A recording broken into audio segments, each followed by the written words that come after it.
Watch. Then he goes.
Hello, everybody, and welcome. This is the Apostate Prophet. I hope everybody is having a fantastic little day or a big day, or whatever day you have, wherever you are in the world.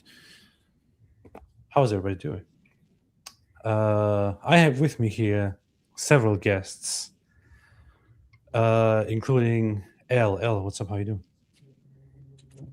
doing? Doing well, blessed, very blessed, just very busy. And some very exciting things have been going on, as some of you can probably figure out. Yes. I did forget your name is actually W now, so we should probably point that out.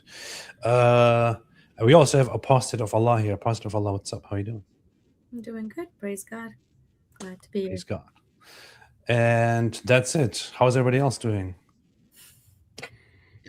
I just like to point out how disturbing it is. What kind of world do we live in where David Wood and AP show up to the live stream on time and the two other people don't? That is correct. How'd that even work? I was actually here in the studio 2 minutes before the live stream was supposed to start. David was not here. He arrived, I think right he actually arrived right at 9:30. Okay, yeah, that's true. He arrived right on time. Mm-hmm. That's what I'm saying. That's why they call me David Right on Time Wood. Yeah. Elle and Apostate of Allah arrived much later, which is very, very unbecoming. You're not supposed to do that. We are supposed to be late always. It's making me think maybe Muhammad was right about women. But there's one full brain here on the screen. It's really messed up, man. What's wrong with you? Anyway, yeah, so how's everybody else doing? What's up, everybody? What's up, everybody? I can confirm AP is telling the truth. Forgive the ladies, Mr. Winger. Yeah, Mike, you should be more understanding. He forgot Mike Winger. Salam al-Masih, everyone. God bless you all. Indeed. The late stream was late. Indeed, that's true. Spectacular guests, said Zane. Based. Zane thinks the guests are spectacular, but nothing to say about the hosts. Nothing at all to say about the hosts. Not a word. Forget about the hosts. Who cares about the hosts, right? No just all about once again, yeah. They forgot about the host. Yeah, forgot about hosts. All right, so we are here to discuss a very, very disturbing incident that happened very recently in Dearborn. But before we discuss that, I want to point out that there is one other thing happening in Dearborn right now, which is that's tomorrow, right? Tomorrow, Jake Lang is supposed to go there. And right now, I'm looking at news reports, and Dearborn City is on edge. And police and other authorities in the city invite everyone to not go to this rally that Jake Lang is planning there, and are telling all Muslim residents and others to not engage and to stay away and all that. It's very, very interesting what is happening there. Dearborn has become a big center of attention in the nation, not for good reasons. Jake Lang is hosting something called a Crusader March or something like that, which I think honestly is a little bit dumb. But good luck to him, and let's see what the outcome of that will be. What do you guys think about that? Elle, you are familiar with it, aren't you? Yeah, I'm not super familiar with Jake Lang. I've definitely seen some of the posts that have gone around of things that he's done. I think that his approach is likely far different from all of our approaches. But I have seen some media, and I do think it's interesting, as somebody pointed out on X, that the Dearborn government is saying, everybody stay inside for this march, but for the at least three marches that happened during Ashura for the Shia Muslims, I didn't see anything like that from Dearborn government saying, don't show up, don't come. And there were 40-something thousand Shia Muslims that attended at least two of the Ashura marches. And one of them was a little bit smaller. I'm not sure how many were at the first one this year. But I do find that very interesting, the support from the government for the Islamic events as opposed to for this event. Yeah.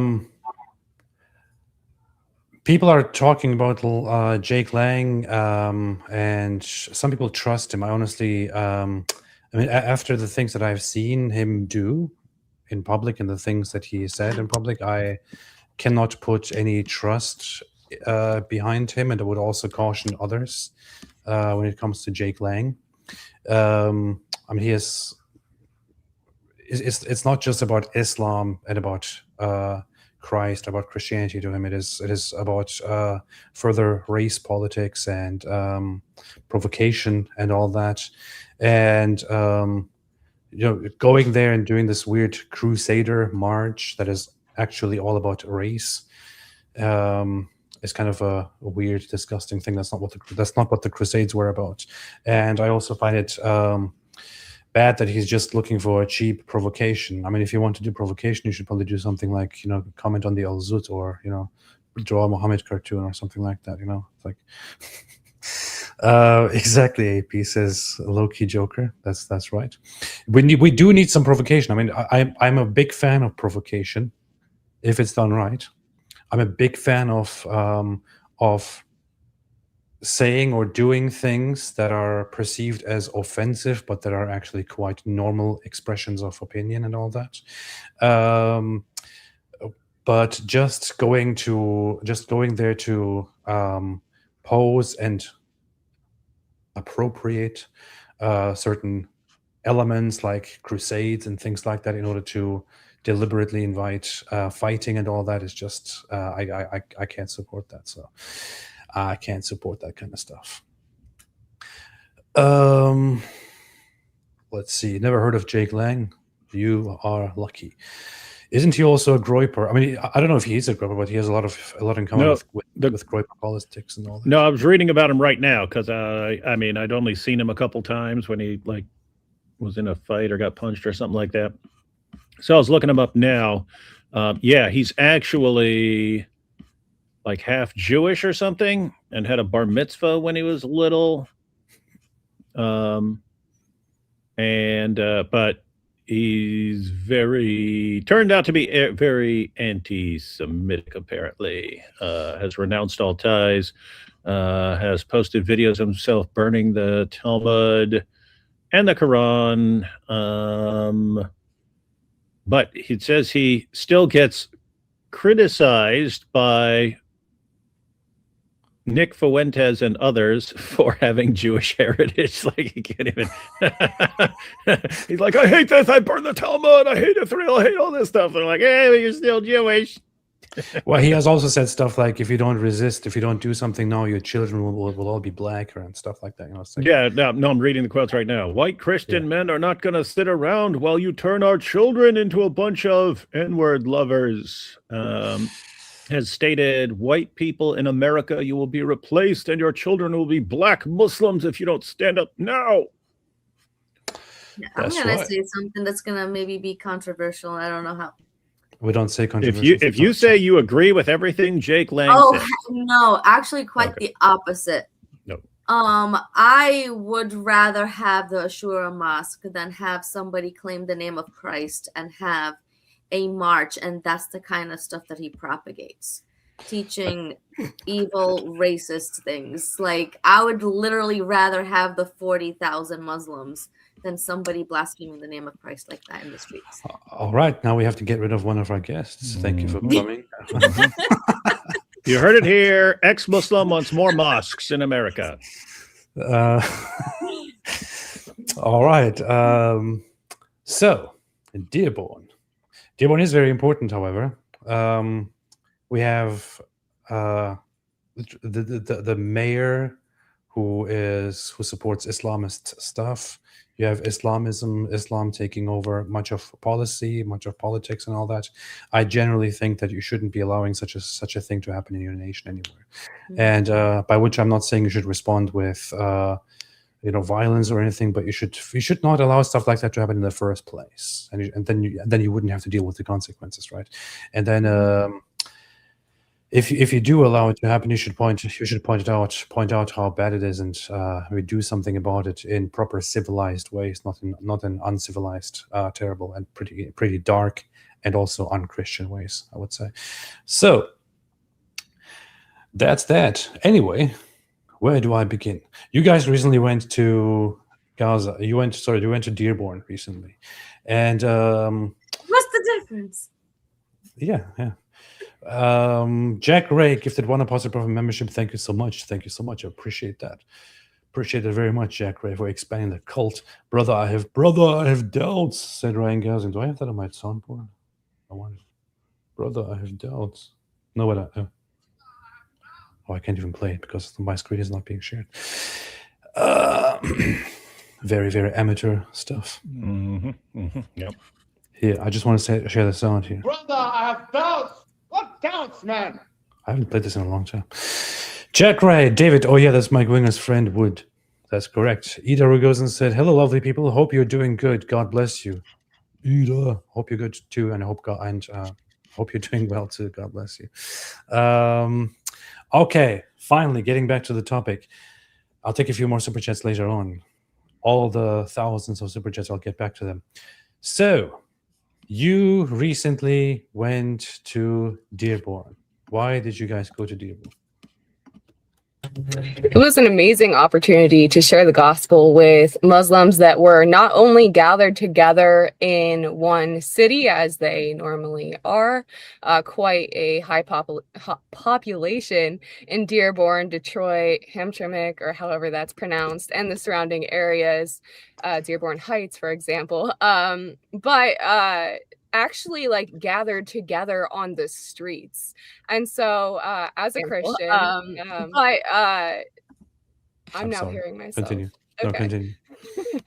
So as a Christian, I believe it's very important to share the gospel. I believe that salvation comes through Christ alone and that everyone needs him because the wages of sin is death, but the free gift of God is eternal life through Christ Jesus our Lord. So my goal is to seek the Lord and share the Lord, who is the truth. And I thought that would be an amazing opportunity to do so while everyone is gathered together and marching. And so I was hoping to gather together a bunch of other Christians to go with. And thankfully, Apostate of Allah was able to. So why did you go, Apostate of Allah? Because it was an awesome opportunity. Like Ashura is a month. We have a bunch of Shia that come from not just around the country, but there's Shia we saw that came from Saudi Arabia. So like there were Shia from around the world there, where other than maybe us, they would probably have never even heard the gospel in their lives. And it's like we're going into their world, sharing the gospel. Like, just think about that for a moment, and we were able to go ahead and share the gospel in the parks. And right now I'm thinking how it was.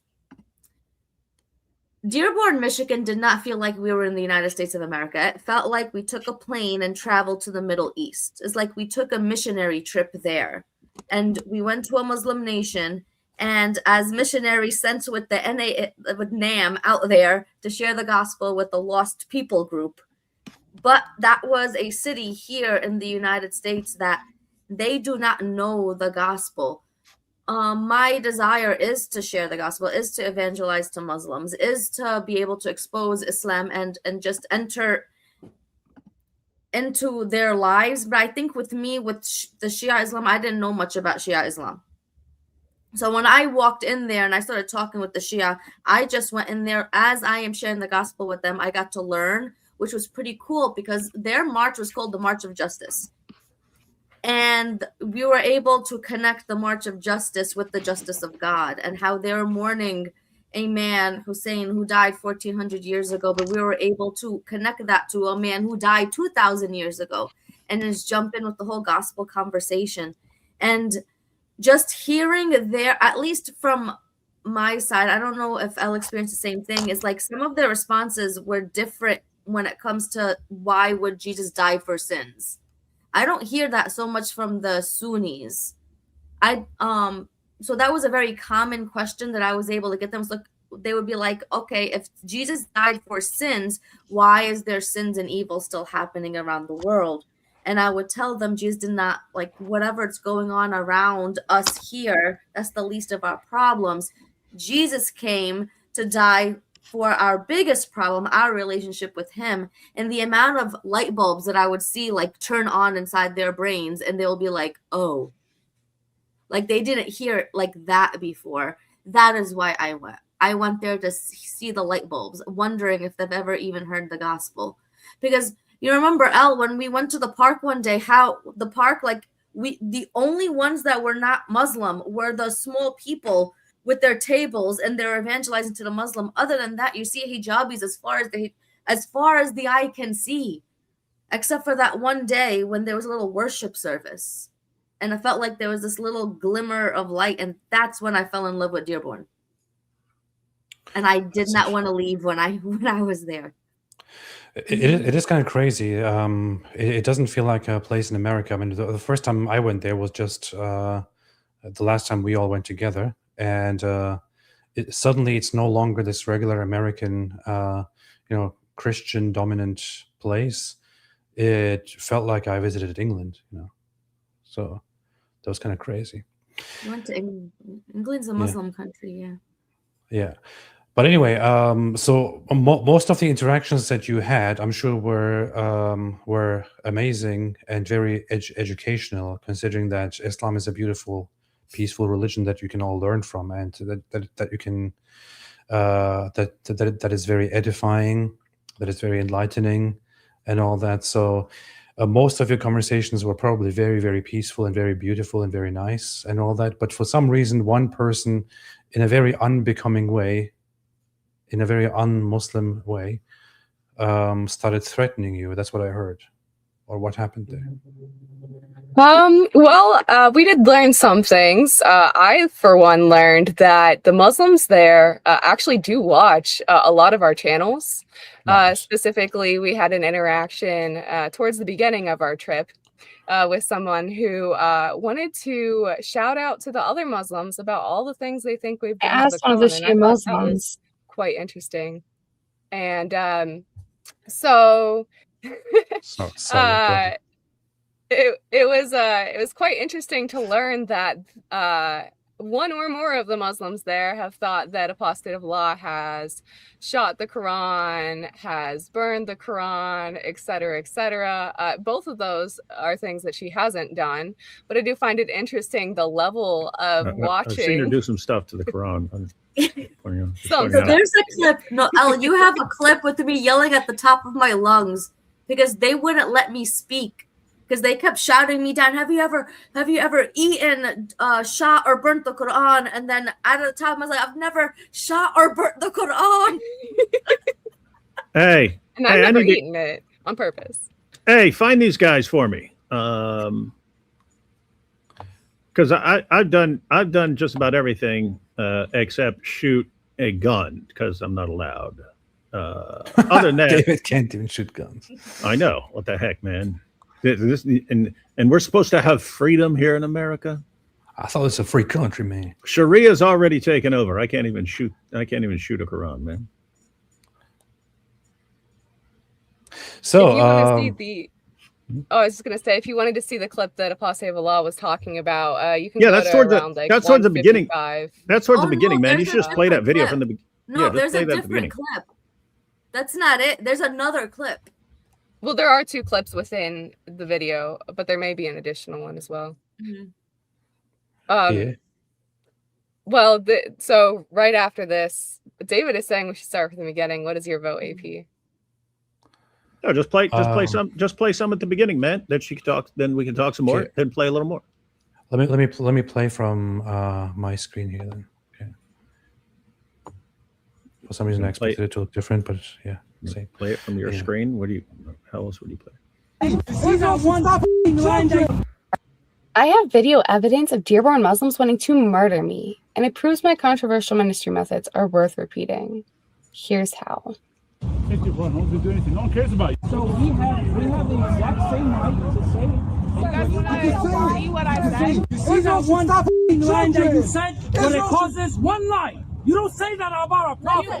We don't accept it. Wait, what was this guy saying? He's saying what you lied. We don't accept that. We got one line that you said, but it causes one line. You don't say that about a prophet. We don't accept it. What line Yeah, is not it was- accepting? Well, you'll probably see, but I was asked specifically a very important prompt to fulfill. I fulfilled said prompt from their sources that they affirmed, and they weren't very happy about what was mentioned about their quote-unquote prophet. So I was pushing back on that as he was screaming at me. He was saying, you see that one effing line, what it does, and sorts of things like that. I was saying, do you care about truth? Because it's one thing to be like flipping out, losing your mind over something, but it's another to be in rejection of something that you have affirmed from your sources. And flipping out, losing your mind over it. And so it was interesting timing, though, because when I said, do you care about truth? The response was, we don't accept it. And I think that was very telling. Yeah. Yeah. Meanwhile, Mike Winger is playing with his dog here while we're live. No, this dog cracks me up. If I let him in the room, he always wants to sit like right between me and my laptop.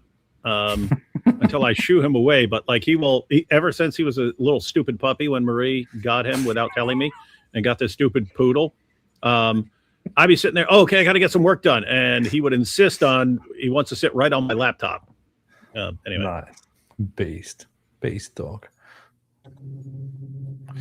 As hundreds of millions of Muslims across the world gathered together to commemorate the bloodshed of Shia Muslims by the hands of Sunni Muslims and mourn the deaths and torture of those they revere, I shared the gospel of life, proclaiming how even though our Lord was tortured and murdered by those he created, he resurrected and extends eternal life. I wonder why they can't just do this stuff in some Muslim country, in some Shia Muslim country. I don't know. They do it across the world. And so imagine if there were 40-something thousand Muslims doing this in Dearborn, how many more were doing it elsewhere? But I did find it interesting because it wasn't just Dearborn Muslims that did it in Dearborn. There were actually people that traveled from all over the country and even some outside of the nation, to my understanding, during this time. So, Yeah. life to those who believe in him and receive him for who he is and what he's done for us. While being hated by those who hate Christ is nothing new, and threats of death, rape, and other tortures are a pretty common occurrence, what happened in Dearborn, Michigan this Ashura was incredibly dangerous, and yet incredibly worthwhile. Well, you can't say those words. You have to say grape when you talk on YouTube. So. yeah, no, I actually thought when you were just playing that, I was like, oh, shoot. There were 2 places I accidentally didn't censor because I did actually purposely try to censor a lot of stuff. But no, it is what it is. I wasn't being serious anyway because I say it all the time. So. To be fair, the first several days of being there, things went fairly smoothly. The first day, Sarah, also known as Apostate of Allah, and I shared the gospel. Hey, wait a minute. That's you, isn't it? Yeah. Yes, it's me. At a Middle Eastern restaurant before attending our first Ashura march, had friendly conversations with Muslims while we walked, listened to what they believed, and bridged from what they thought to what God taught. By identifying what they already cared about and where their real concerns were, we were able to communicate the gospel in ways that could actually... Look at this. Elle is wearing a Palestinian keffiyeh. That suitcase is like 10,000 pounds. And she on rolling it some of the time. No, it's a brilliant setup. So what I did with the suitcase is I thought, oh, it'd be amazing to put my portable speaker. Yes, it's portable, but put the portable speaker on wheels and then be able to like rig my tripod for my 360 camera. That way, wherever we go, we can have the tripod for the 360. And then all we have to do is like unzip the suitcase and pull out the microphones and the speakers right there. And then like we get in any trouble, we just like zip up, head off, or we're all done. Like we just zip up, head off. Nice. And it did work quite well, except for the fact that we brought the speaker for this entire first Ashura March and never used it. And I had the tripod that I was holding anyway.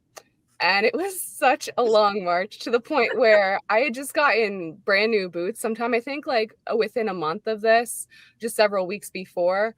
And by the end of it, the metal from the like soles from the bottom of the shoes were sticking up into my foot. So it was quite a long walk, but it was a good idea with the suitcase, just not for that day. And then the next day we went to open it and the speaker was dead. So day 2 of having it was only useful for the camera, but it's fine. It's fine. I also lost the cord, so I couldn't charge it for the rest of the trip either, but it's fine. It's all fine. Nice. Black Angel says, hella brave ladies. She never says this to me. She always says it to the women. Do you want to be called a brave lady? Yeah. It's interesting. Consider and connect with. Thank you, though. Despite some uninterested people here and there, and calmly addressing an occasional angry Muslim, many Muslims got to hear the gospel and have the opportunity to leave behind the lies of Islam and accept the truth. The next day, we went to a local Sunni mosque that I was invited back to after I had gone with David Wood, God Logic Apologetics. There you guys are. When was this? This was like half a year ago? Was it less than that? Less than half a year ago, yeah. Earlier this year. Yeah. It's been a minute, but imagine walking out the mosque and seeing that squad out there.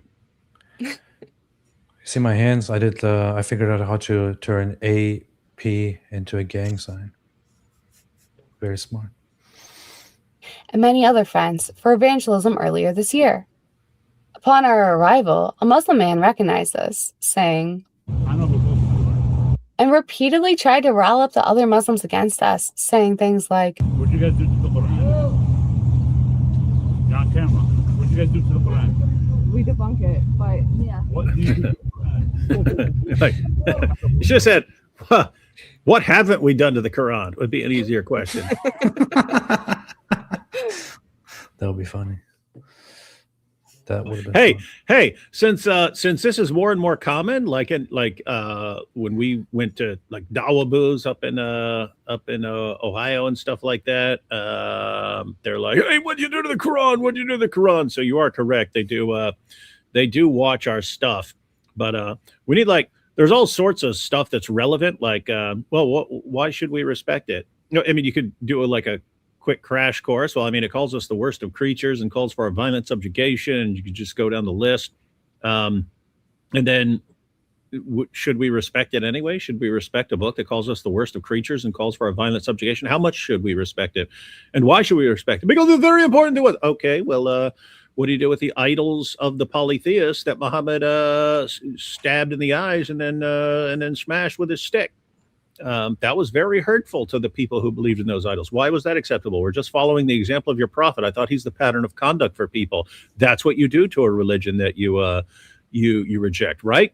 So things like that. But I think in general, when what have you done to the Quran? We've just treated it with the respect that it deserves, and that's it. Boom. Nice.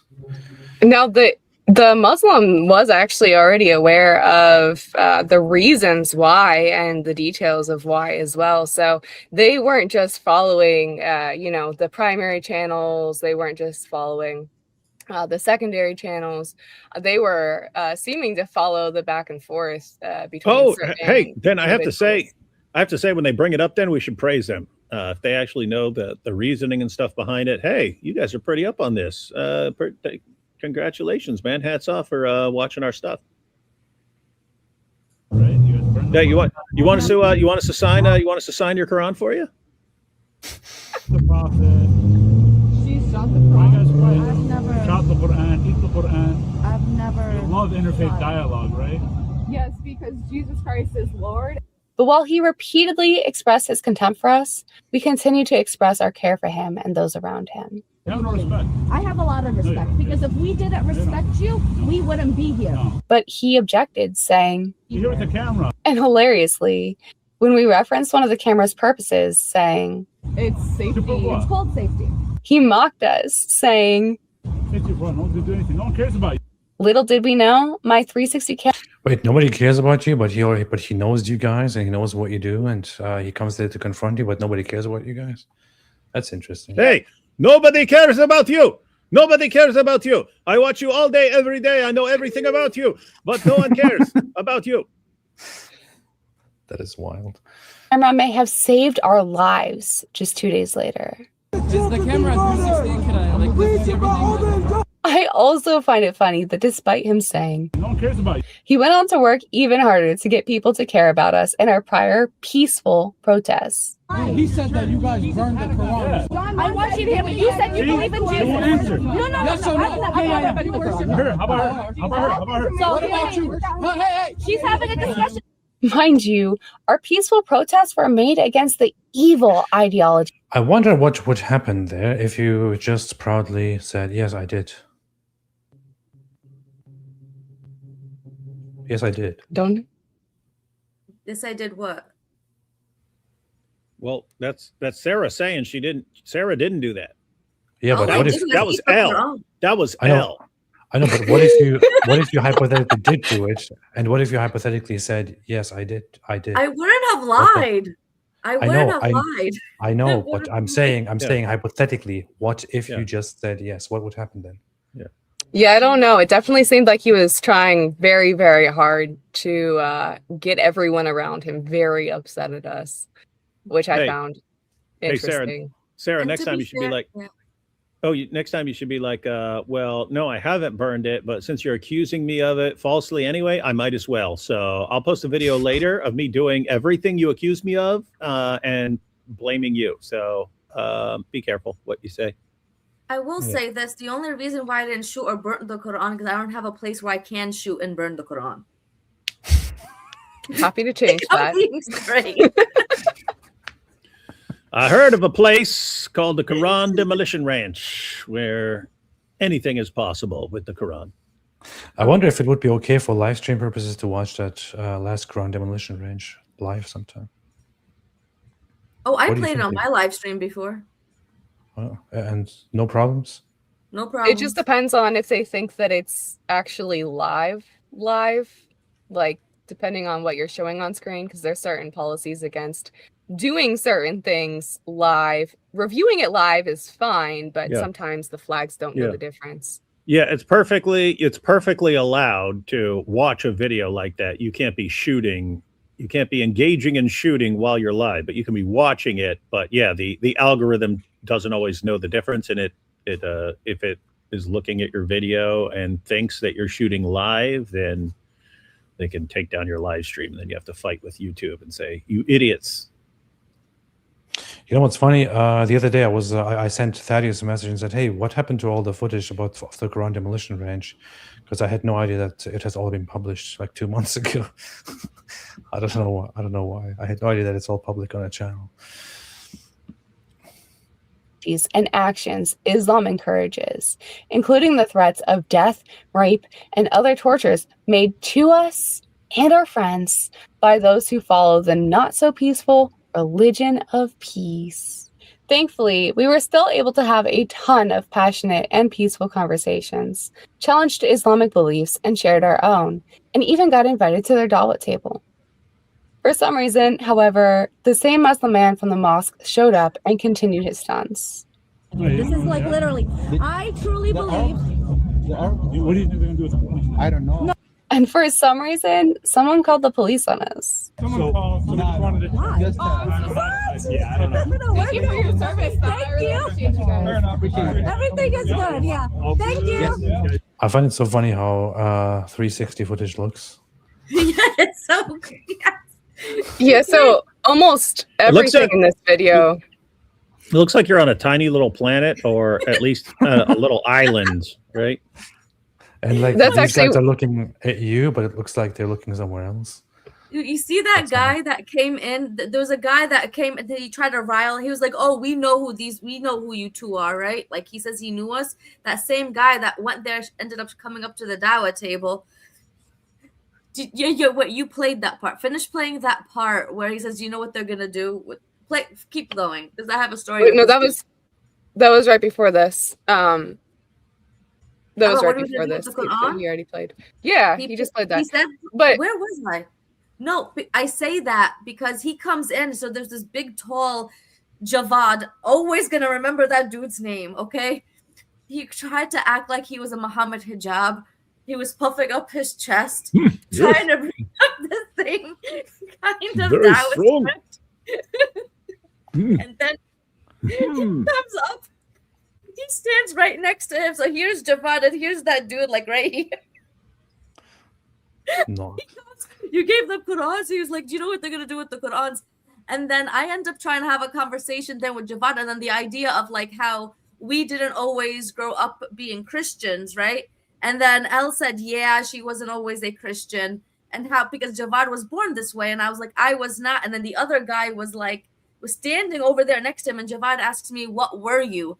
And then the other Muslim guy, he looks at him and then he looks at the ground and he just stares at piercing his eyes, piercing in my eyes. And then he looks down and he pierces again. It's like, I'm waiting. I'm just staring right at him, waiting for him to say it. He says with the smallest voice, he goes, "She's ex-Muslim." Hey, look at this. Let me see if I can It play was this now. amazing. Let me see if I can play this now.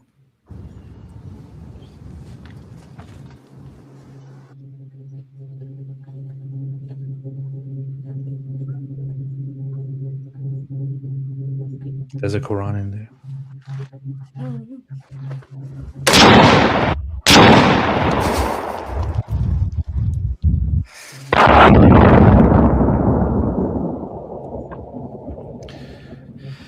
Now, wasn't hear- that beautiful? You hear that May the Lord algorithm? grant- You hear that algorithm? You like that? You like what you hear? Wasn't that beautiful now? It was good. May the Lord grant me a day where I get to shoot a Quran. You see? I found it super interesting though that that actually the other guy that we had seen at the mosque, and I've seen him even years back. He was actually in a video on my channel from like 4 years ago or so. Because he had come to the park when Anthony Rogers and Hatun Tosh and my husband and I, my husband is your brother in Christ. He came to the park while we were there with like a tent and speakers and our microphones, and we had a discussion way back then. So I find it very interesting that he's been following us. I don't know if it's been since then or since before then or when, but the way that he reacted to his Dawah buddy was like, wait, you don't know who they are? As if it's like default, like, yeah, everybody knows who they are. Like, why wouldn't you know who they are? And I also found it so interesting the way that Javad responded, was just like, they're Arabs. Like, that's not what his point was. But yeah, that was very interesting. And as far as this police thing, like, you probably can't see too terribly well, but I think there was somewhere around like 6 policemen that they sent. I'm not really sure why. You can see, like, I'm talking to Don't one. you see how scary behind we Sarah. Don't you There's see like how multiple. scary you are, Al? Yeah, frightening. but they like walked the whole way around us, and then yeah, it was quite interesting. I'm not really sure why they were called, especially to show up in that number, but it was interesting, and they were respectful. These actually weren't even Dearborn police either. These were Trenton police, because the Dawah table that we got recommended to go to that belonged to the mosque in Dearborn was at a festival in Trenton, which was like a neighboring city. So Very interesting. That's right. Yeah, we're doing good. Yeah, we're good. Okay. Yeah. All right. All right. God bless you. God bless you. Despite all this, however, we were able to continue, and the Muslim who spent time going against us actually engaged, and I really appreciate that he did. It's my duty to go share the gospel with you as Christians, okay? Afterwards, we headed to a park to continue sharing the gospel there as well. The next day, we went back to the Dawa table, and when the Muslims there would no longer engage with us, we Which was like celebrated immediately. and shared the gospel with those elsewhere at the event, including. Why did they no They, longer engage with you? They tapped out so fast. So they kept trying to kick us out day 1 too, which is actually why we finally went over to that other section where the police came and surrounded us, because they were like, you know, we want to be here talking to other people and you're disrupting things. Essentially, I don't know that they said those words or anything, but I was like, well, yeah, like I would rather talk to you than other people talk to you. But I also didn't say that. But so I did walk over with one of the Dawa dudes eventually with Sarah, and then the other guy came. But the dude that was running the Dawa table kept coming back over to the 2 other Dawa dudes and was like, hey, like get back over at the table, even though they're the ones who requested that we go over away from the table. And they kept being like, yeah, shoo, like it will come type stuff, and then continue to talk to us, which was pretty cool. But one of the times the Jawa dude came back over, that was running the table, the older guy, he was asked.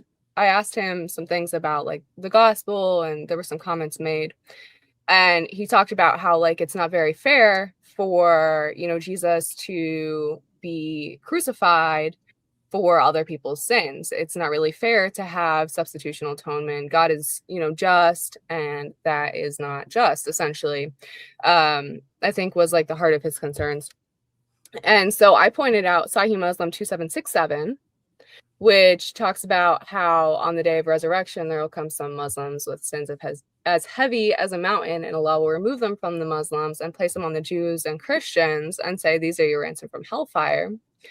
And that's a paraphrase. It's A, B, and D that all say various wordings of this, so I kind of stuck them together. But so I pointed that out, and he seemed to not be familiar with that, so I asked him if he could please look into it. So we started off our conversation day 2 with like, hey, you know, we brought this up, like, did you look into this? And he's like, no, I was here until like after 11 last night, and then he was back up in the morning super early. I was like, oh, okay, like we can go through it now. So we start reading it, and they're like, yeah, we don't want you here, please go away, essentially. That's pretty rude, man. Yeah, and some of the people did seem to want to engage, but their leader was like, no, we don't want to deal with this. That is very rude and not very welcoming and not very inclusive. So yeah, they said that they weren't there for conversations or discussions. They were just there for giving away free Qurans, which I don't think is true, because I think if anybody else would have come up asking questions and they thought that they could call them to Islam as Dawa does, I think that they would have been doing that. And I think that that's why they didn't want us there, because despite how many times they may try to call us to Islam, we know that it's false and reject the lies of Islam and accept the truth. So nice. It is what it is. A Jewish vendor who was spiritual but not religious. Sadly, he didn't pay us any shekels. Actually, we were the ones who paid him. Jokes aside, however, even though his beliefs were different from those of the Muslims that we had been talking with, by still trying to understand where the Jewish man was coming from, we were able to bridge from the concerns he already had to the solution we know he needs. And many more people heard the truth proclaimed. That night, we went back to the park. Real quickly on that, I think it's super interesting that after I posted this video, literally saying, we paid the Jewish man. He did not pay us, we paid him. I've received probably more comments from one person than I remember ever seeing before about being paid to be Zionist. Why do you interact with Jews? That shows that you're a Jew slave. Why would you interact? Why would you talk to a Jew? That means you're a slave of the Jews. Now your new nickname is L. Shekels. L. Shekelstein. To worship our Creator together and continued with evangelism after. Our final day is where things really took a turn. Apostate of Allah and I arrived at our second Ashura march in Dearborn. Look but at that this time, crowd. Alongside roughly 40,000 Shia Muslims and a few This is in Christians. the U.S. We discussed commemorations of Ashura and built bridges to the gospel. Oh man, I didn't realize earlier with the earlier footage. It just keeps going here. It's crazy. Yes. For quite some That time, is too. Crazy. Like as far as you can see in every direction. The Islamic State of Dearborn. The evils humans commit against fellow image bearers of God, and use the theme of the event entitled March for Justice to highlight how everyone except for God himself has sinned and falls short of the glory of God. And if we're judged for our sins, I got smacked on the head with the flag. So And I was just short enough. I was short enough for it to go over me. Well, for context here, for those who are wondering what is happening here is it's a long story, but basically the Sunni and Shia split comes back to the early, after Muhammad's death, the succession over what Muhammad established. So Muhammad was, of course, not just a prophet, not just a preacher. He was actually a warlord and a statesman. He actually, a leader and a pedophile, but he established his own state and his own military and all that, established a power with which he started conquering and taking over much of the Arabian Peninsula. So when he died, two different sides started fighting about what's now going to happen to everything that Muhammad established, and they wanted a successor. One side said that they should elect a new successor, and that successor would be Muhammad's son-in-law and cousin, that is Ali, and the other would be Abu Bakr, who was Muhammad's close friend and also his childbred Aisha's father. In fact, the two sides were plotting against each other, and the ones that supported Abu Bakr quickly went and declared him the successor and started taking over, and then fighting started from there on. The fighting cooled down occasionally here and there. Ali at some point did become a caliph, but then later on was assassinated. He had two children, Hassan and Hussein, who were by supporters of the Sunni Caliphate, also later captured and brutally tortured and killed. And the Shia have turned Ali and the children, Hassan and Hussein, into basically their greatest heroes and martyrs. And the stories of how Hassan and Hussein were killed by the Sunnis are, or by what came to later on become the Sunnis, are quite wild, that they were kind of starved and not given any water to drink and then slowly killed and all that, are pretty crazy. So this is this fight is very central to Shia Islam, and Shia Muslims on multiple days of the year have big events in which they remember and shout out in mourning and pain about the killings of these guys. Their religious differences are very much built on the succession after Muhammad and what the legitimate form of Islam actually looks like. The differences aren't very great. Most of it, as said, boils down to who is supposed to be in charge after Muhammad, and what the role of those successors, the caliphs or the imams, are supposed to be. So they carry these flags. One of them says Hussein. One of them says Hassan, for example, or I think they both say Hussein here in this case. And so they just remember these guys, and it's also kind of like a lamenting against oppression by the Sunnis from then to today.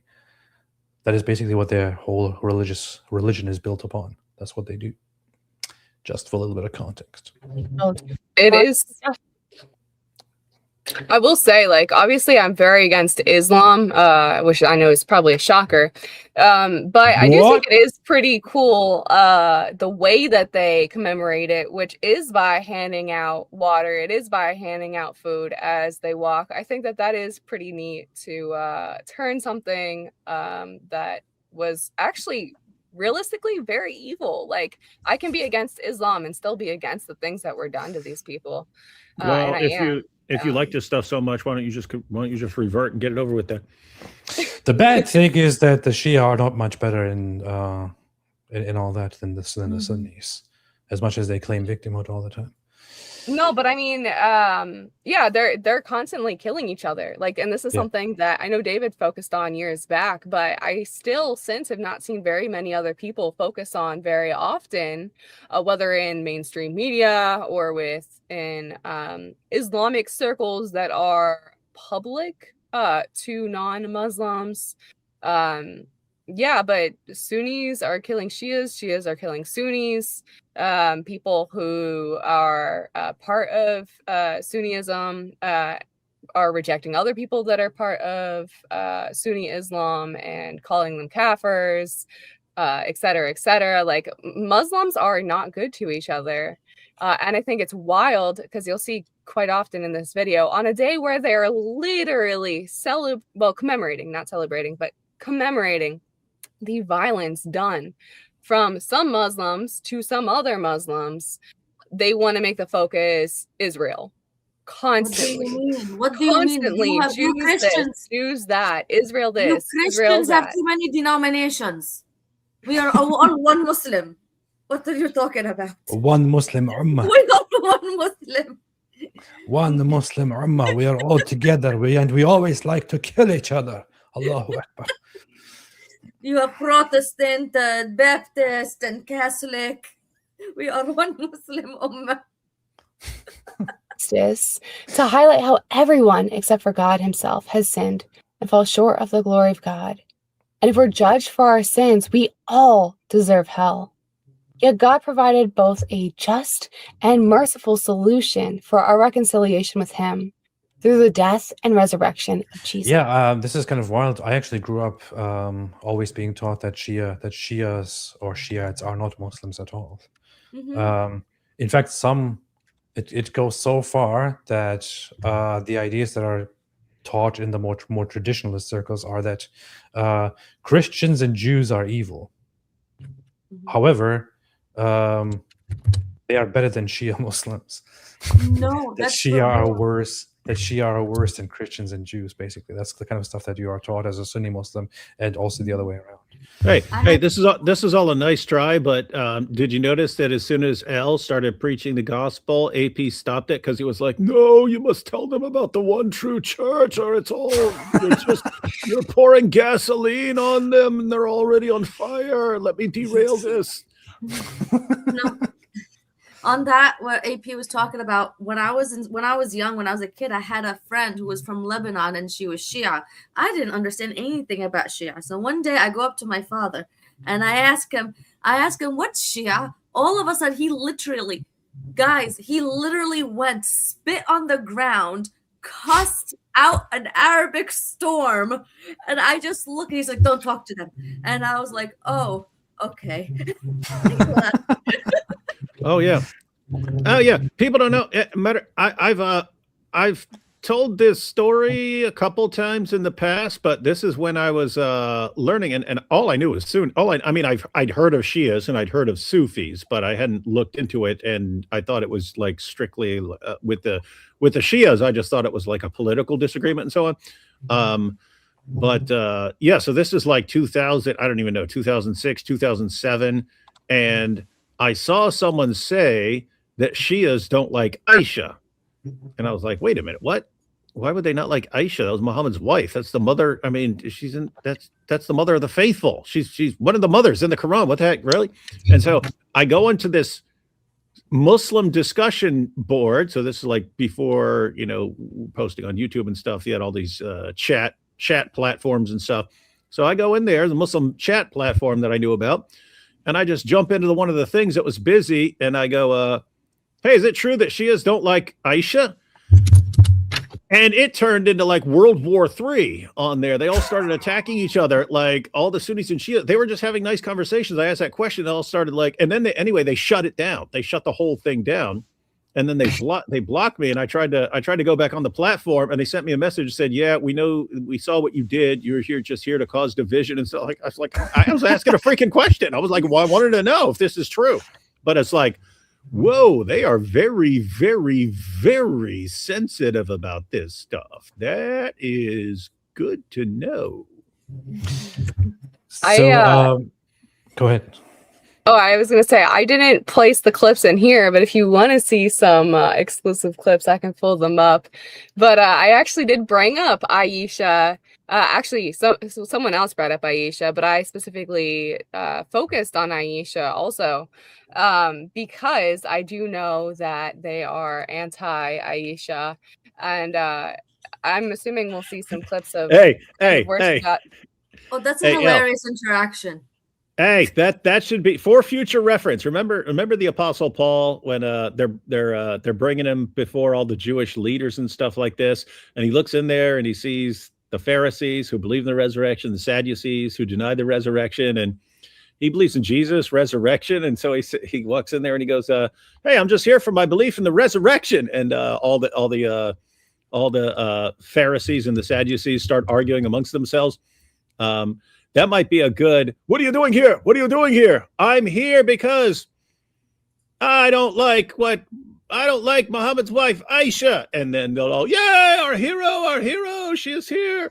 That would be funny. Or just, I got a whole problem with this Aisha thing. And then they'll all be cheering for you. Nice. And wouldn't that be funny? They're like carrying Elle on their shoulders and stuff as the hero of Dearborn. She's our new queen.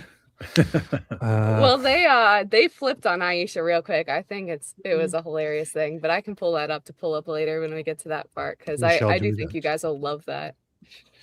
So just to quickly respond to this thing, who do the Sufis side with? So contrary to what many people often think and what kind of some of the Orientalist class kind of introduced to people, Sufis are, the vast majority of Sufis are Sunni Muslims. Sufis just differ in their practices and in some of their beliefs.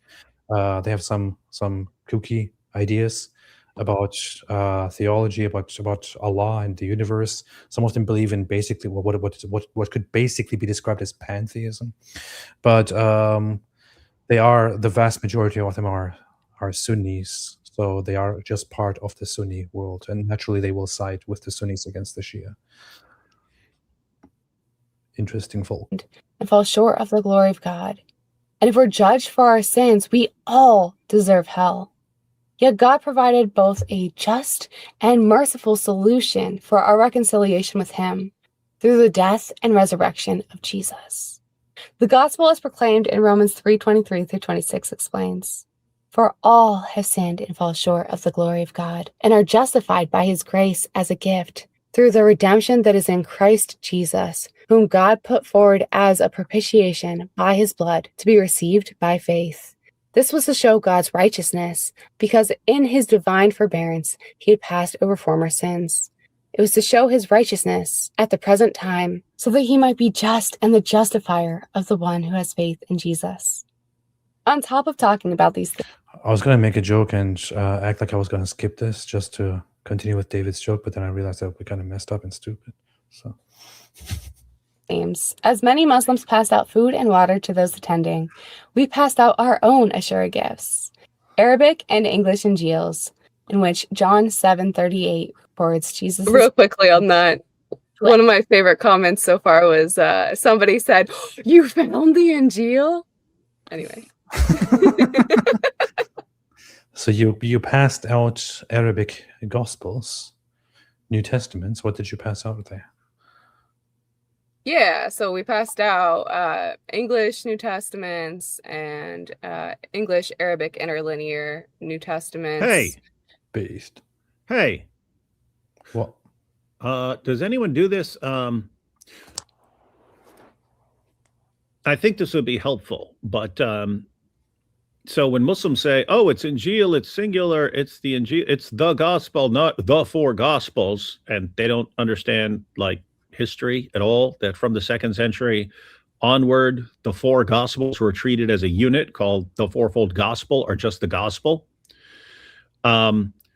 we should have the 4 Gospels printed as a book titled either the Injil or the Fourfold Injil, and use that to hand out to Muslims.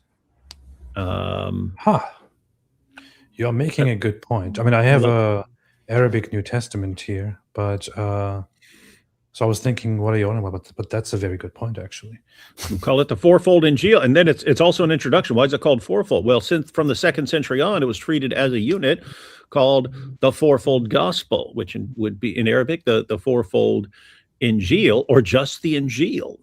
Yeah, you could just call it the Injil in Arabic. And you could have, and then in the introduction, you could have a little description of that. It was, the 4 Gospels were treated as a unit from the 2nd century onward, called the Fourfold Gospel, and pretty based. You should quickly start doing that before somebody steals your idea. Yeah, everyone's going to steal my idea. Yeah. Oh no, people sharing the word of God. There, anybody. No, all you guys know, I don't do like 99% of my ideas, so it's good if someone steals them and actually does them. Nice. I'm going to steal your idea.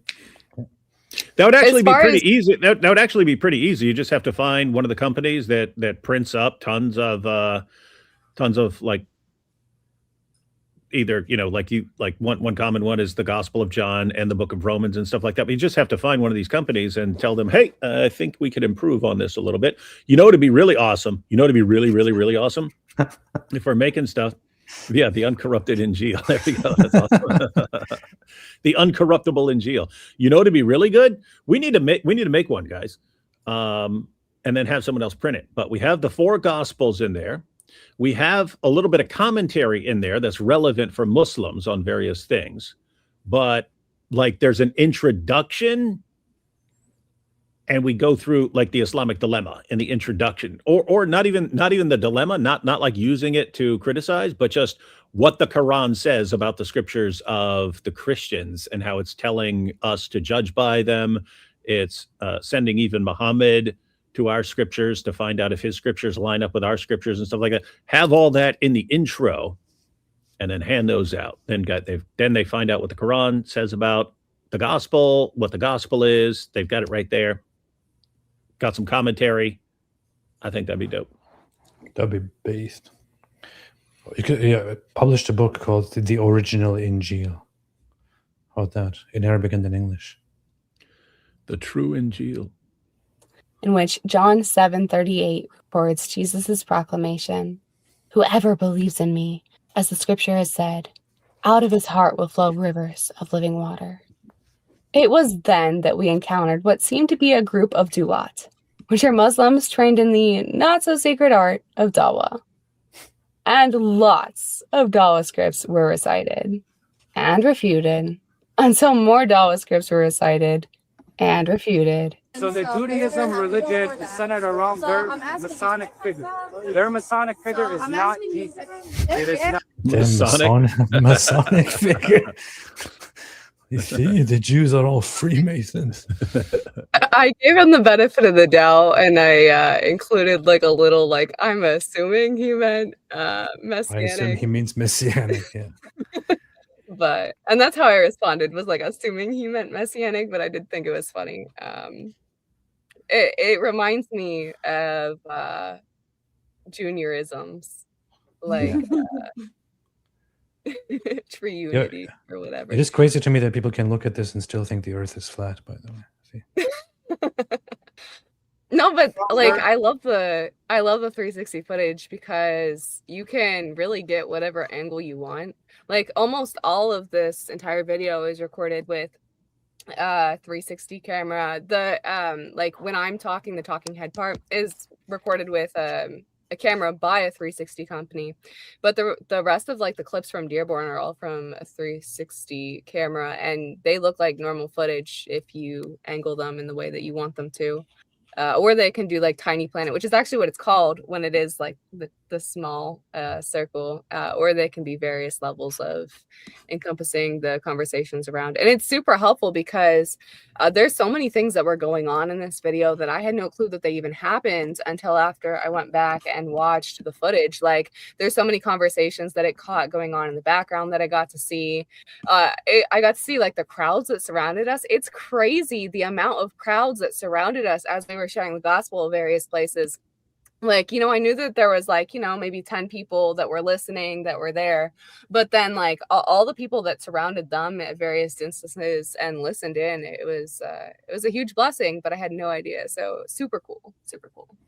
Beck Sola said, "Hey sister's been praying for the both of you." Thank you. Recycle Bin Al says, "Mike Winger wouldn't be late, but David Wood is." That is correct. A user Wait, says, you missed the joke. Go back. Can you go back? I can't go back. I already unmarked I just said David Wood. But like, David Wood. but Oh yeah, okay. Trackstar, check this out, guys. Every time I look up a Quran verse in Google, it shows it in the best light and in a different translation, not the direct. Yeah, just Google the Quran verse, go on Quran.com when it pops up in the results, and make sure that you go into the settings and have the Sahih International translation on, or the Pictol, for example. Oh, not the new version of the Sahih International though. They sanitized the Sahih International so much from 2024 translation. Yeah, that's crazy because I used to use pretty much exclusively Sahih International, and I still do for the most part, but it is wild seeing some of the changes. And actually one of the big changes that really mattered actually is something that was discussed while we were there in Dearborn as well. Nice. Randy Bears gifted 1 membership. Thank you so much. Thank you for expanding the cult. Soon everybody will be an Apostate Prophet cult member. Patriotic Z, ex-Muslim, now Christian, on trial in Pakistan for blasphemy for sharing a video. God Logic brought him to Christ. His trial on the 3rd. Wow. I had him on my channel yesterday and I interviewed him and he shared his story. God Logic does fantastic, great work. God bless him. Shout out to him. Mm-hmm. Patriotic Z, it is Agend Tech Apologetics. Found Momo in the Bible, Psalm 129:3. The proof. That is a powerful verse, man. This is the proof. What does the verse say? You might go ahead and read it. You'll get it instantly. Plowmen have plowed my back and made the first line. So.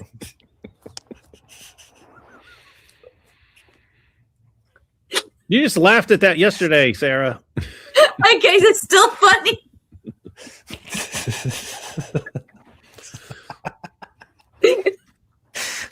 Caldwell said the Crusader March sounds like a glowy false flag event like the Charlottesville Rally or J6. Will Patriot Front be there with the other Fed boys?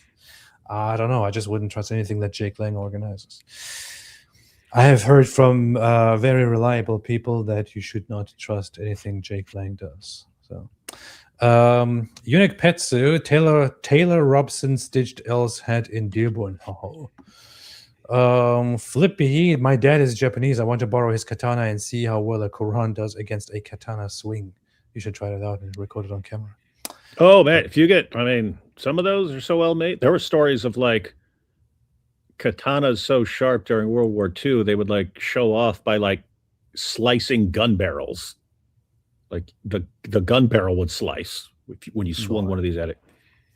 Why? Nice. Recycling a Sunni and a Shia walk into the bank. They pew-pewed the Jew. What's an Arab on coke? A prophet. Christian Harrop, the last 5%. You haven't ate spaghetti off the Quran yet. This is correct. Recycle banal. Roll a cig with Quran and smoke a Quran fig. Giankus the Great. God bless you. God bless you too. Gabanimag Studio says, good luck, Mr. David Wood, against Jay Dyer. I love pupusas. What? Have you ever had any? It's from El Salvador. Do you like pupusas? I don't know, but I probably would. I said would. I mean, me gusta la pupusas con curtido y salsa de tomate. See. Magnus Bopus says, they beat me in the desert.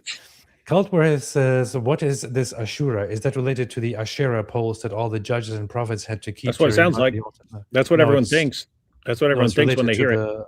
It's related to the killing of Hussein, as I just explained earlier. If you weren't there, just go back. But it's basically about people killing Muhammad's grandchildren. Dude, Muslims you killing don't Muhammad's grandchildren. understand, though. If you have a word in one language that kind of sounds like a word in another language, then they're referring to the same thing. Haven't you? Are you not familiar with Dawa at all at this point? Hey, this is so funny. Wait, AP speaks Spanish? Yes, perfect Spanish. Yes.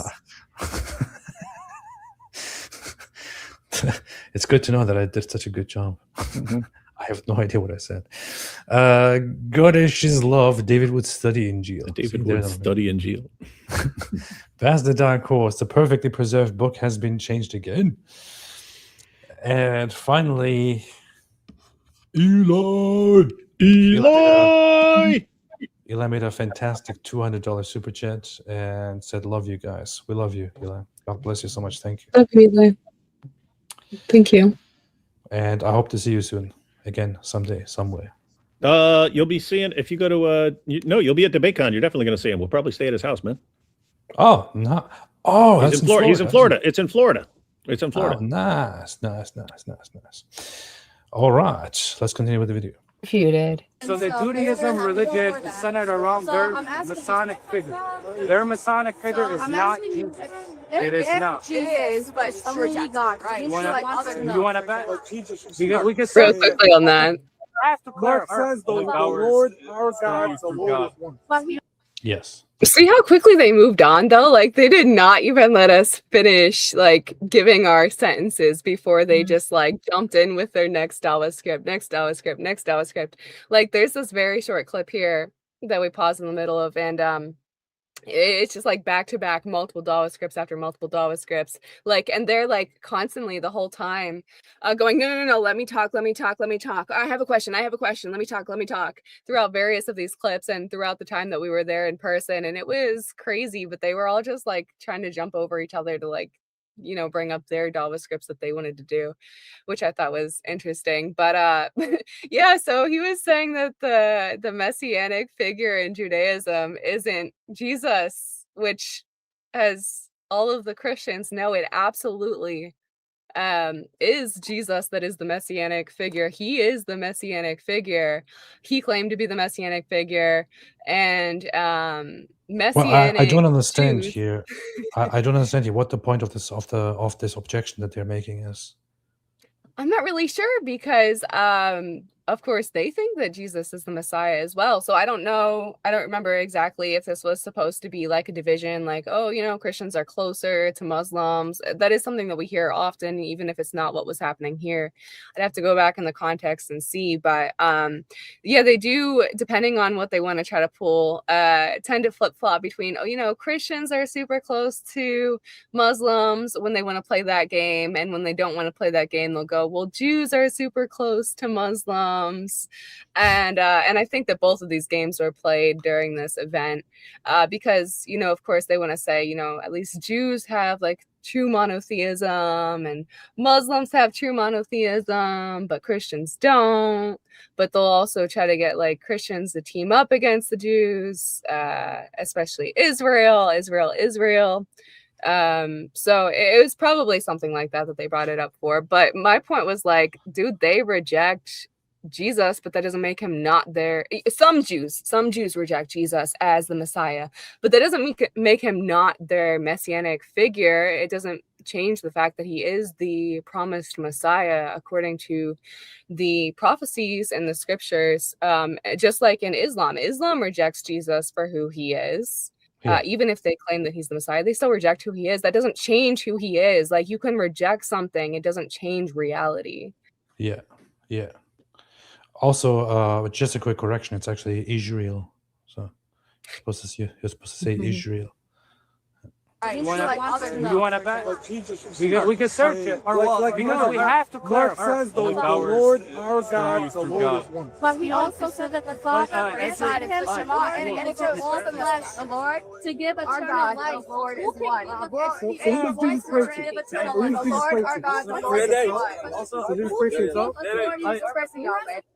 And even though we had the right answers to the objections and questions being asked, the Duat didn't seem to actually care about their own objections and questions, let alone our answers. Even though many important topics were addressed, they weren't important topics to them, and barriers were still in the way to the Muslims making meaningful connections to Christ. Like a script of a play, the Dawadus could just simply move on to the next scene in the act at a moment's notice. And they did, until one of them brought up something they actually... Sven Donald says Jesus was a carpenter, not a mason. This is a very good, important clarification here. Yeah. Although he probably wasn't a carpenter in the modern sense and probably also did some stonemason work, as we can find out. So you're saying he was a mason? And he was free. You see, he was free and he was a mason. Oh. And once they cared, they really cared. We are not your problem. But it was... Wait a minute. So you go there to talk about, to preach the gospel to them, and their resort, of course, is Jews. You're supposed to have a problem with the Jews. What about the Jews? Yes. Jews. I'm very surprised. I never hear Muslims do this. It seriously was like a comedy, especially going back and editing this. Like the number of times that I heard Jews and Israel brought up, it's like, how on earth is this a thing? How? Like, this is like a joke. Like, we joke about this, but they're serious. They're so serious. How do they do this unironically so much? It's crazy. Is it wrong that I didn't even notice it? Like, you know when you're used to something so much, it doesn't faze you anymore? So you just continue on. The Jews. What about the Jews? Speaking of that, let's see. We actually, something very interesting just happened earlier today, a few hours ago. Erica Kirk made the following post. She has joined in. She is continuing what Charlie Kirk did to his last day. The day before he died, Charlie Kirk posted that Islam is the problem. Erica Kirk today posted just 3 hours ago, Islamification is not compatible with America or with the US Constitution. For this, of course, and for many other reasons, Erica Kirk is totally based. It is totally based. Don't let Candace see that. However, of course, the attacks began immediately, including Daniel Hikichu. How much did Israel pay you to collaborate in What a killing piece him? of garbage. How original, Daniel Hakikachu. No one could have foreseen you would say such a thing. So many other comments here I saw earlier, especially by Muslims. Whoa, but Israel, Jews, Israel, Jews, Israel. What about Israel? Look at random posts about Jews. Jews is Eddie. What about Rebecca? Why? Why? What does this have to do with anything at all? It's like Islamification didn't kill your husband, says the Muslim mom. You colluded with the Zionist Jews of Israel to do that. This is just such disgusting behavior. And it's always the Jews. And by the way, you colluded with the Jews to kill your husband. These people have no regard for honesty, no regard for truth. And I'm sorry to say, even when I interact with some good Muslims, I simply cannot look past the fact that they always act like this. It wasn't about the Trinity. It wasn't even about Jesus. It wasn't about the preservation of the Bible, and it wasn't even about the gospel. What was it the Duat cared about? Muhammad. And even more specifically, Muhammad's morality. Or lack thereof. Wait, you said something about and maybe you were trying to say that he sinned. Tell no sin that did. Maybe you heard the misconception of me married. It started off by just sounding like another prompt thrown out there with no concern for its answer. And defense was ready for the expected answer before I even gave one. And Real quickly you might on be that. thinking, So for the sake of time, because this video is already far longer than I initially intended it to be, but we actually talked substantially about Muhammad and Aisha. And it was interesting because when he brought that up, he said, you said something about, Muhammad, maybe you meant to say that he sinned or something. These are just approximations of what he said. Hey, tell me a sin that- little side note: the Quran says he sinned. Yeah, Everyone. yeah. So Please, I think David can never allow a woman to talk. Always has to interject.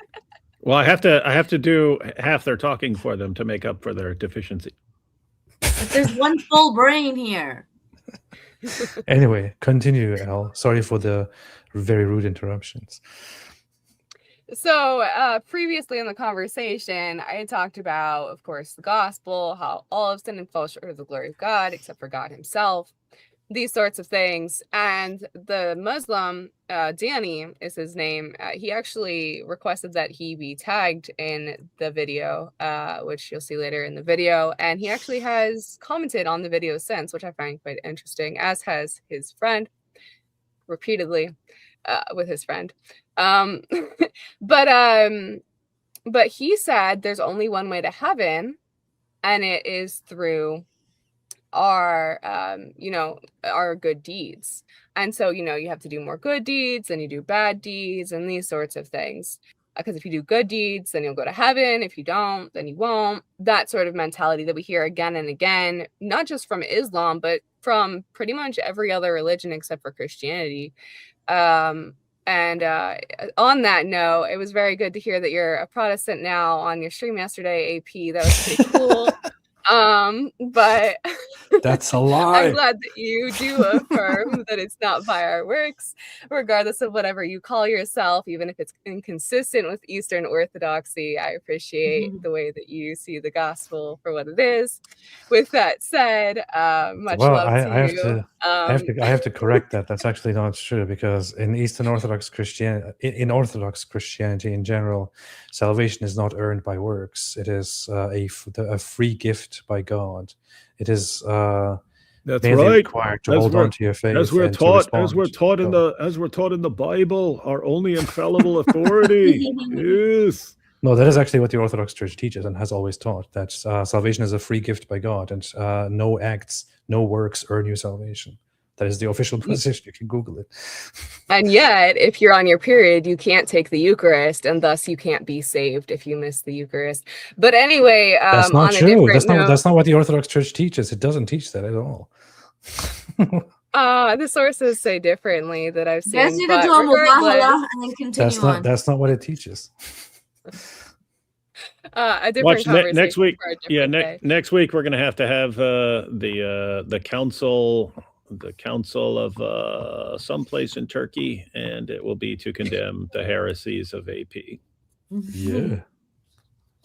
No, I think AP has a great view on the gospel, and I'm grateful for it. Oh yeah, but his church Muslims would destroy him and anathematize him repeatedly. They're gonna be like, we've never had to anathematize people for so many things, dude. Everything you say is anathema in the Orthodox Church.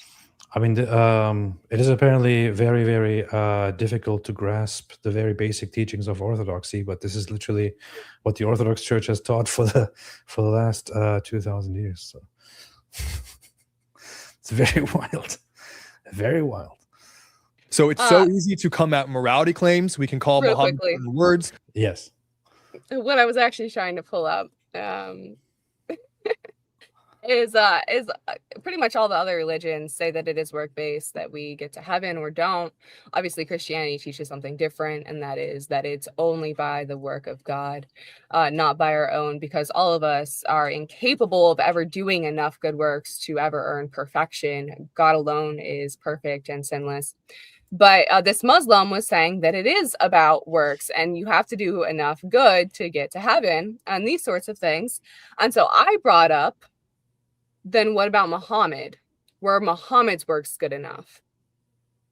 And I brought up about how the Quran commands or records supposedly Allah commanding Muhammad to say, you know, I know neither where I'm going nor where you're going, showing that even Muhammad didn't have assurance of his salvation.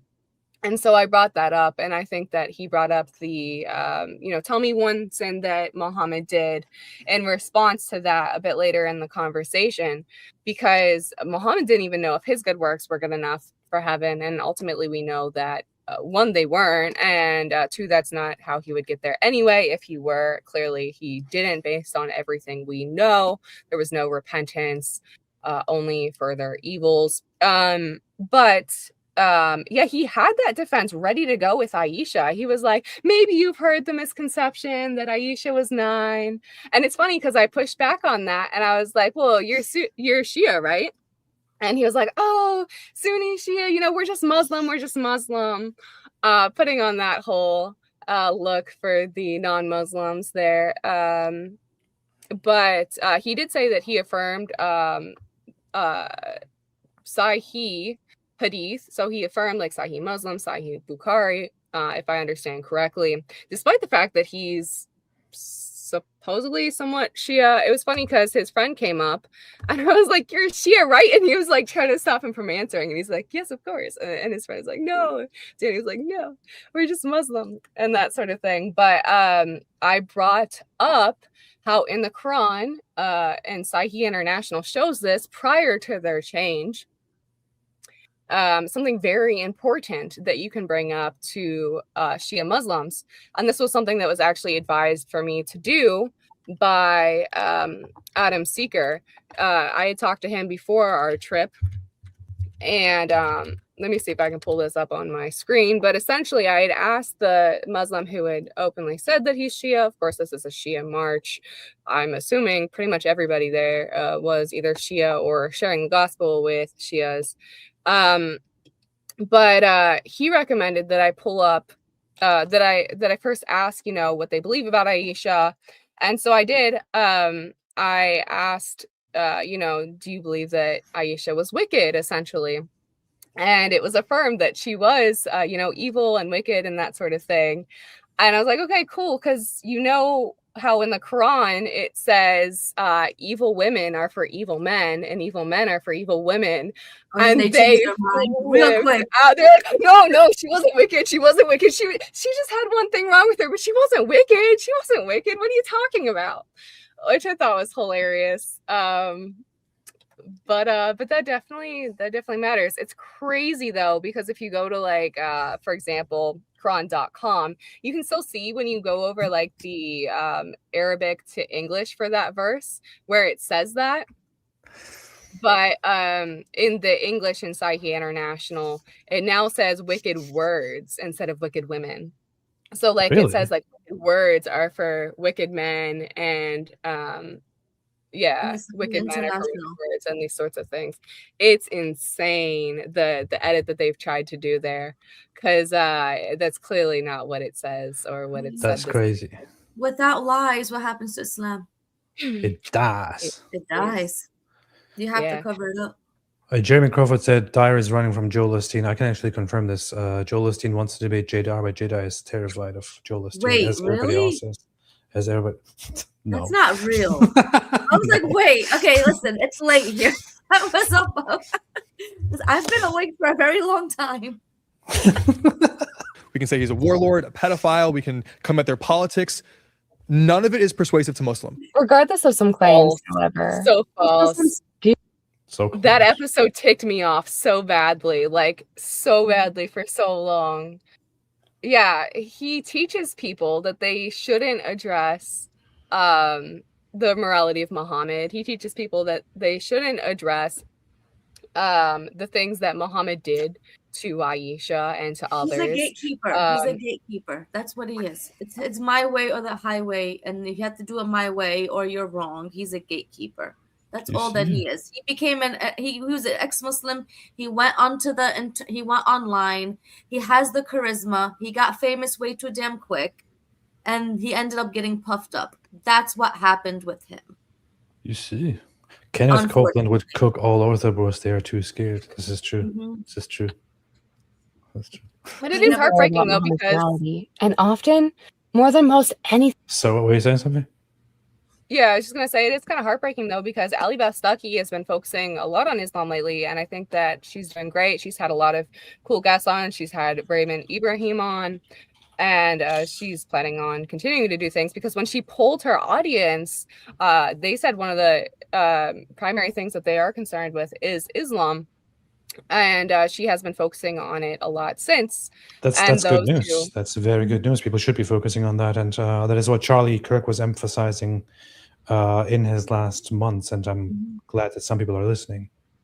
It's good. Yeah, and on the Erica Kirk thing, I think that's super cool that that's specifically how she worded that. I need to make a reply to that with the clip from the U.S. Constitution compatibility thing before congressional representatives, because it definitely was addressed before government officials. And that was quite an interesting thing, how they proved themselves, while claiming that they're compatible, that Islam is compatible with the U.S. Constitution. They proved that it isn't by denying freedom of speech, freedom of religion, and more, and trying to shut down those who would pull up their own sources, which is wild. But yeah, so Ali Bastaki has been focusing on Islam, and that's great. But it was just really sad, this episode that I posted a small clip from, because she's like, we really want to share the gospel with Muslims. How can we do that? And Sri Khan was like, yeah, like these things aren't convincing. We can't just be in a Christian echo chamber saying only things that Christians care about. It's like, no, what? And then that's the opposite of our experience. I mean, David knows very well. I know very well. We have been doing this for years, and everyone knows. All those who do the soft approach don't get responses. We have been doing the aggressive approach forever, and it brings results. And here's the thing, I find it's actually the reverse. So he's saying, oh, this stuff is compelling to Christians, but, not to Muslims. It's the reverse. What he's saying is compelling to lots of Christians. Hey, just be nice. Just be nice about this. That's compelling to lots of Christians. It doesn't do anything with Muslims. But I'll just add here that Nabil, way back in the day, he told me years after I was bringing this stuff up.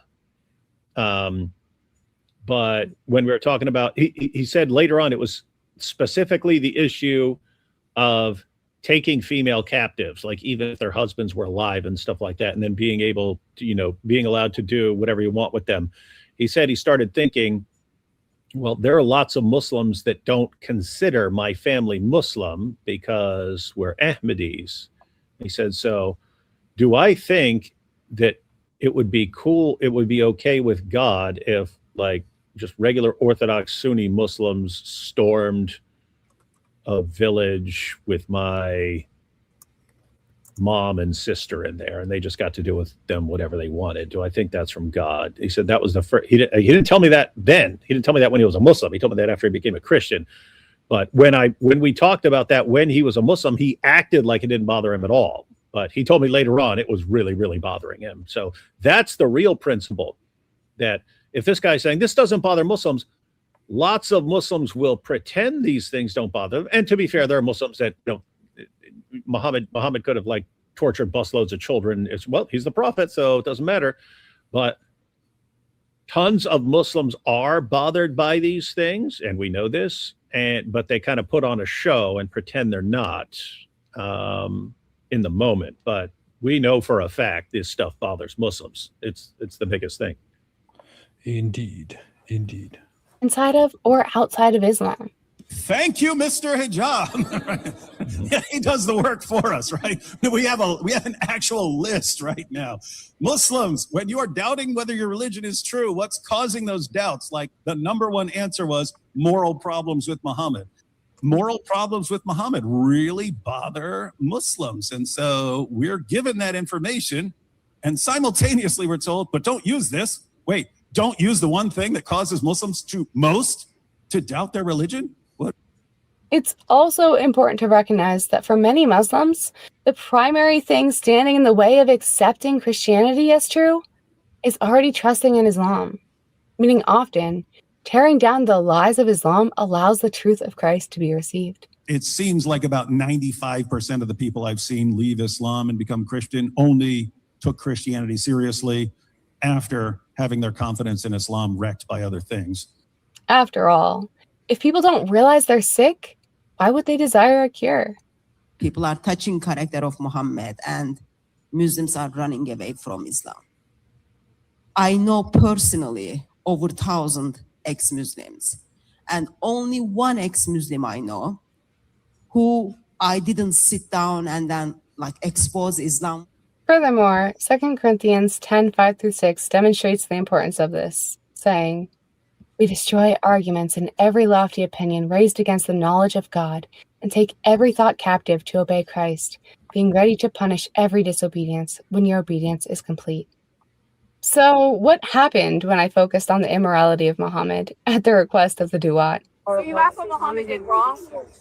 He adopted his son, divorced his wife, and he married his son's wife. What's wrong? First, they denied.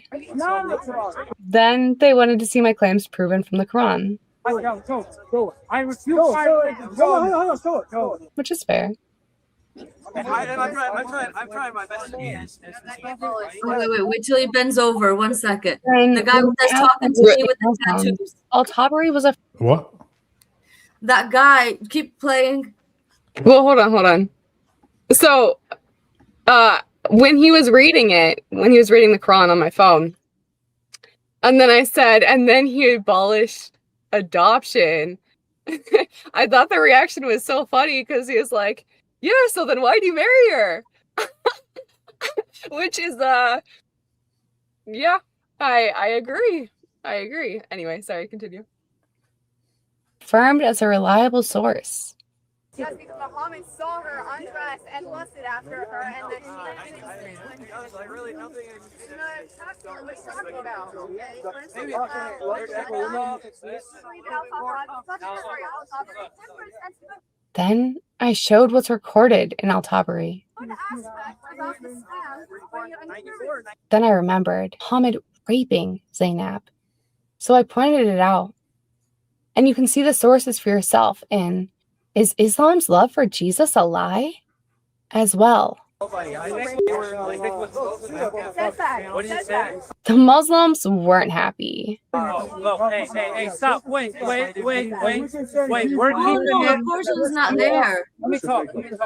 No, 1 second before we continue. That guy, 1 second, pause. Wait, stop. Yes. Me and that guy over there with the tattoo, we had a good long conversation going back and forth, and we were going to talk about the adoption. So he tried to go and tell me how adoption is not haram in Islam, and I'm like, no, adoption is haram. But he was trying to say, no, you can go ahead and take care of orphans. And I'm like, I didn't say that in Islam you weren't commanded to take in orphans. I said in Islam, adoption is haram. And then homie goes and bends over and shows me Sheikh Chat GPT. So I see him what he's typing, and I'm telling him, no, type specifically, is adoption, because he was going to type, do Muslims have to take care of orphans? I was like, no, type down, is adoption haram in Islam? And he types it, and he's reading it. And you know when somebody's reading, and all of a sudden they realize they were wrong, but they keep reading, and you can see the hamster inside of his brain running in its little wheel to realize what he's wrong. And the moment that I was going to start bringing up why Muhammad abolished adoption, homie, the other guy that Elle is talking to, she called the prophet a rapist. And I'm like, come on, man. Thanks for derailing the entire discussion, Elle. Yeah. Hey, guys, for everyone watching, adoption was abolished in Islam specifically so that Muhammad could take the wife of his own adopted son. People complained about it. They thought that was on this similar level with incest. And so to shut down all the complaints, he just abolished adoption in Islam. That's Surah 33, verses 4 to 5 of the Quran. Surah 33, verses 4 to 5 of the Quran. The Muslim response is always, what are you talking about? We're allowed to take care of orphans. Yeah, guys, you can take care of orphans. Adoption is when the orphan becomes part of your family, takes your family name and things like that, and is gets a new family, basically, because the old one abandoned him or died or something like that. That's what is forbidden. Can AP, are you able to share my screen real quickly? Because I do want to share. David is wrong. You can actually make up to 4 orphans part of your family, and we see that in If you marry them. 4 3.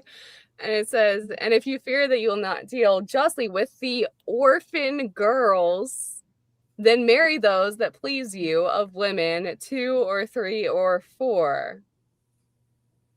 But if you fear that you will not be just, then 1 or those your right hands possess, that is more suitable, that you may not incline. And yeah, none of these things are in the original Arabic. But this is marrying orphan girls, not women, but orphan girls. Yeah. Is what's promoted. That's pretty messed up. Islam is pretty messed up. I just found out. Dude, how did the conversation get to Jews again? Wait a minute. I don't know. It's just constantly on Jews. Wait, stop. We don't accept you saying he anything. Yeah, literally. So this is the funny thing. I pointed this out before, but so much of the discourse about anti-Israel and anti-Jews, and so many people have bought into it, is happily pushed by the Muslims and happily pushed by Islamic interests, happily pushed by these people. They love it. They love it because it distracts people from Islam. It's so funny. You have these gropers and others complaining about Israel, and Jews. Meanwhile, Muslims are making themselves comfortable in your country and taking over, and installing more and more Islamic institutes, Islamic mosques, Islamic prayer places, Islamic whatever it is, coming in, making themselves comfortable while distracting people with Jews, Israel. It's so dumb.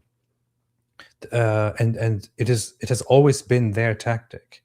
They love the atmosphere right now. They love the environment. They love the whole conversation about Jews and Israel right now because they can perfectly distract you from the stuff that they themselves do. What do Jews have to do with this conversation? Nothing at all. Nothing at all. The Jews paid us to go there. So what? I said the Jews paid us to go there. To disrupt their Ashura march. But they did finally care about something that they now have to deal with and resolve. One of them tried to dismiss it. That's Google. It wasn't Google, though. And the Muslims were the ones using ChatGPT as evidence earlier, not us. Now you know what ChatGPT is. I can ask Google. And they were. Did you catch that? What? Did you catch what he said? No. So he said, and GPT as evidence earlier, not us. Now you know what ChatGPT is. I know what ChatGPT is. You know what ChatGPT is? Yeah, but then I said I was questioning him because we were going to source text and scriptures. And he was refuting this by asking to go to ChatGPT, and I'm like, "You're gonna ask ChatGPT instead of the Lord God?" And he's like, "I can ask Google instead." I'm like, that's not the point. What do you mean? No, that's not the point. What do you want? You want me to ask Grok? I ask Grok. Grok. Ask Grok. But this isn't a game. Well, that would be a stupid statement considering that it's Muhammad, your prophet, who raped people. They're trusting in a false prophet and eternity is at stake. So I reread them. That alone ends everything. That's it.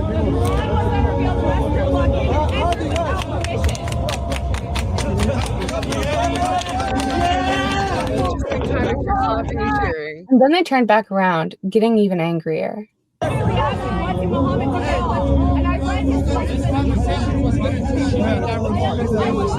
it.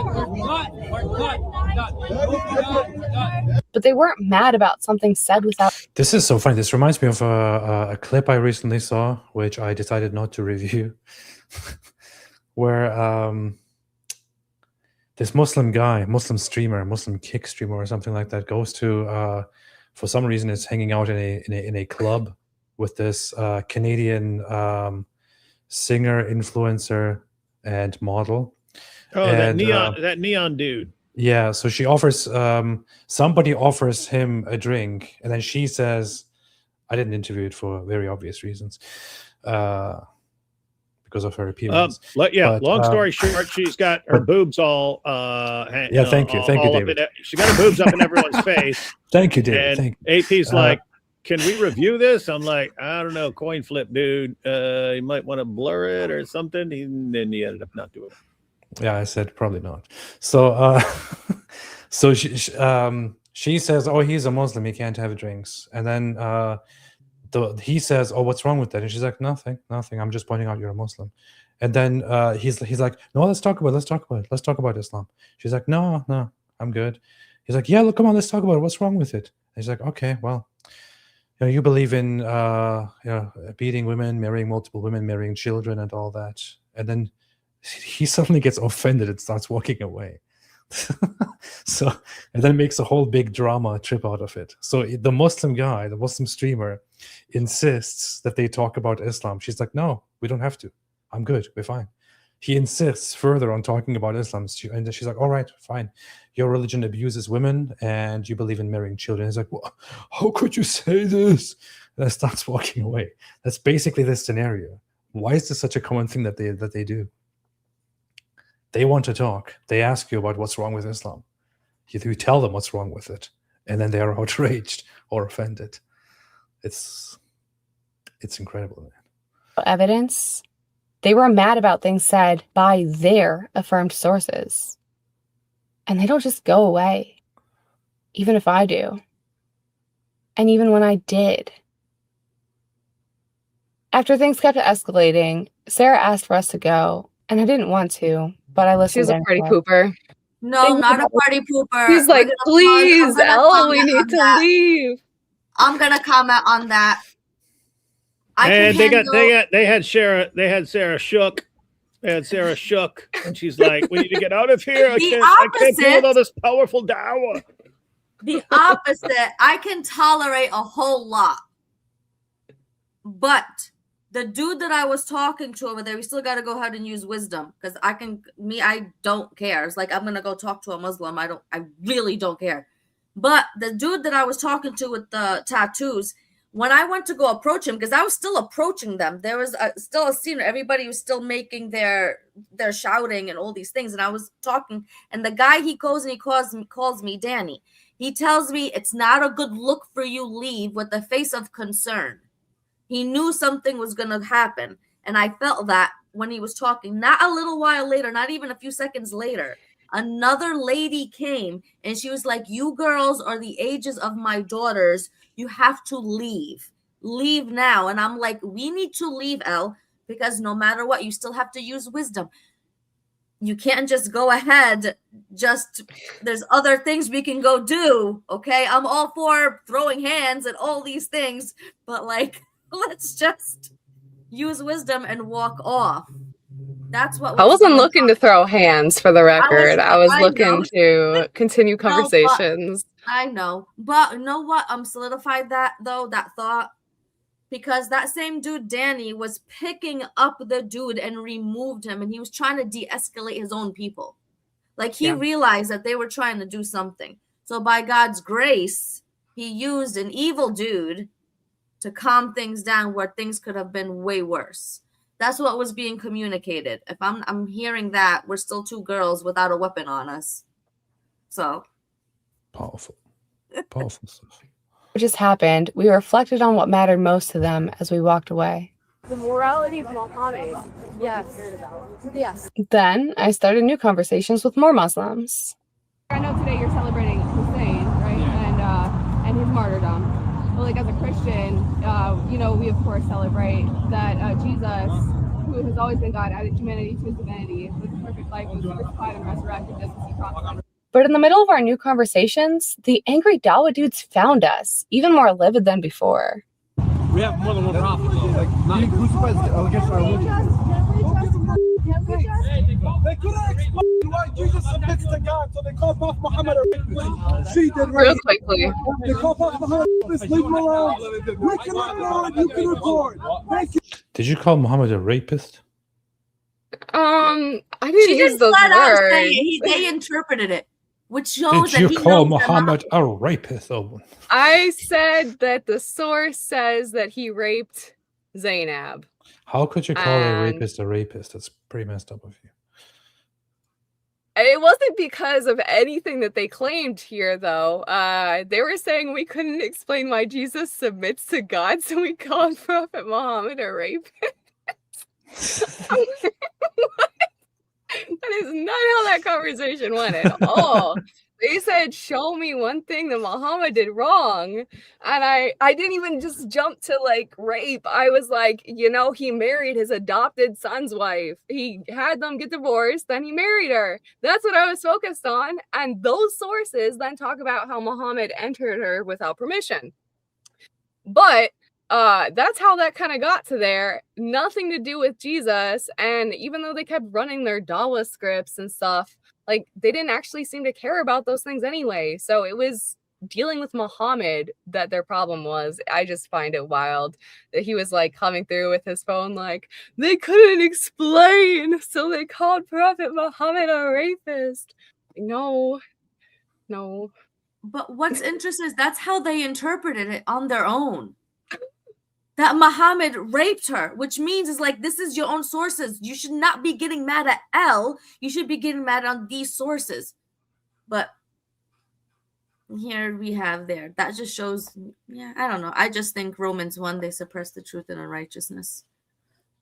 I mean, they had lots of perfectly good opportunities to be like, you know, I don't think that that's what the source means. I don't think that's what the source says. Or, you know, that's a really weak source. You know, I affirmed it, but it's fine. Like, I think this one, you know, maybe I should be more careful in the future before I affirm this. Nope, none of that. Just like they're being disrespectful. No, because I talked to another Shia while you were talking to a woman. There was a guy that was there, and I was talking to him, and I brought that up to him, and he looked at me. He was really concerned. He was like, "That's Sunni sources. We don't affirm that. We don't affirm that." I was like, "Why didn't he say that this is Sunni sources that we don't affirm, and instead caused a riot?" Yeah, that they if he just said that, yeah. Nice. I didn't say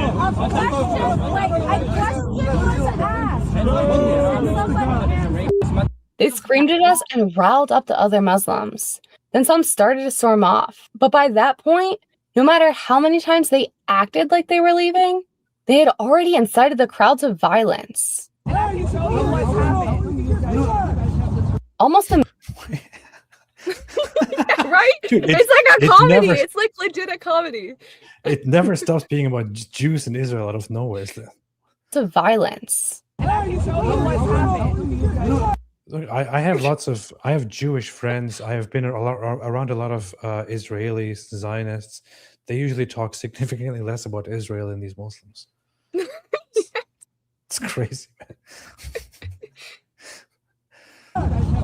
Almost immediately, a Muslim man grabbed a power drill, utilizing it as a deadly weapon and making his intent clear. So we have the exact same right to say. You guys want to see what I said? Then, without Sarah and I realizing it, the power drill exchanged hands. Why are you guys coming at us like this? And the enraged crowd of Muslim men continued returning repeatedly, seeking to cause more strife each time. Instead of being disrespectful about my prophet, you guys should worry about all the killings and all the oppression around the world instead. That's what And the Muslim man who had the drill next started walking towards us with it and pulled the trigger. our religion stands for. All right? Get that out of here. Our religion doesn't come from insults like how you insult. And the drill was snuck into the crowd. So let me tell you something. and the crowd grew fast. And I called out for Sarah. Instead of coming around and talking to our prophet, you should come around and say. This is crazy. So this is you, Elle. Where is Sarah here? I'm in there in the middle of the crowd. Yeah, Sarah's Oh, about to you're try right. to start coming to me, but she's kind of trapped in. It'll switch perspectives here in a second to where you'll see like her come in front of me and like actually put her arm in front of me to try to block the other dude. But this, yeah, like that crowd, like it is insane how fast that grew. There were like 40 something Muslim men that were surrounding us out of nowhere while these dudes are screaming at us. We have one line that you said, but it causes one line. Okay, so they're directly threatening you at this point, intimidating you, trying to rile up the crowds against you, coming with weapons against you. And all because they asked you, what did Muhammad do that was wrong? And you gave him an answer. And then they started creating a lynch mob against you. Mm-hmm. Yes. In my opinion, all of the people engaged in this and all of the people who agree with this should be collected and put into a truck, then taken to the closest place where they can be deported and never be allowed back in. Guantanamo Bay. Also for That's some a bit people, in much. case the comments follow over here, I've received some comments that are like, know when to dust your feet off. I get that. Like, there is a legitimate time and place to dust our feet off. Bear in mind, this is after we left. We left these people. We walked away. We started new conversations. These are our new conversations. Then they came to us. Like, yeah. Anyway.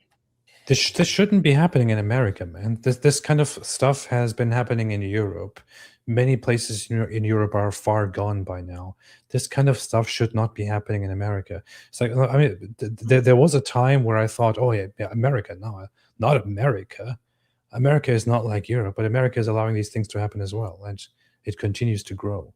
And stuff like this should not be happening. People who are here should be afraid to form lynch mobs. Because you said something mean about their religion or their pedophile rapist prophet. And if they do this kind of stuff, they should be immediately removed. I don't care about the costs. Immediately remove them. Take them to the border, wherever it is. Throw them over the border, and that's it. I want to comment on a comment that somebody said over here, and which is gonna go and correspond to what Elle just finished talking about. Like, why didn't you dust your feet? This is a response to Samantha. Samantha says Sarah was right to leave and just argued her. Why did you stop the talk again? Leave that specific area, not just leave and stop talking to people and having conversations. That specific area you leave, because there's from all areas we would have been surrounded, and it would not have been wise for us to stay there. When we left, it was more open, as you can see. When we were before, it was very much closed off. And when it comes to dusting your feet off, why, if they're following us? If they're following us, we should continue talking to them. If they left us alone, we dust our feet off. No, we keep sharing the truth and exposing their religion and have them continue to act like this, so that other Muslims can see, the ones that have just 2 brain cells to rub together and realize this is wrong, question their religion and leave and see what the Christians have to say. Where are the police? Everywhere. Was there police in sight? Was there police nearby here or anything? I feel like there was a lot of Muslim police. Yeah, there were Muslim police at the event. However, I find it very interesting that there are people caught on camera looking around very suspiciously as if they're looking for police as things are escalating. Like, very interestingly. Very interestingly. You should come around. You see that one line that you said, but it causes one line. You don't say that about a prophet. We don't accept it. We don't care what you say. It's one line, look what it does. One line, look what it does. One line, look what it does. You become savage, barbarian little animals. That's what the one line does. What does that one line do? Does the one line cause a fire, or does it cause you to act like lowly animals? I don't know. Then the drill was snuck behind me, and the trigger was pulled.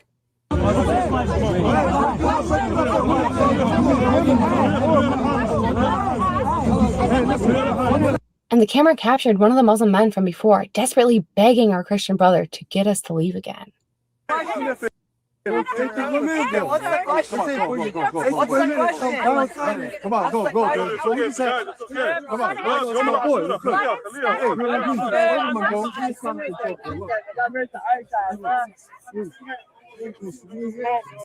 Seriously, I have to say, this takes a lot of nerves, a lot of guts, a lot of courage. So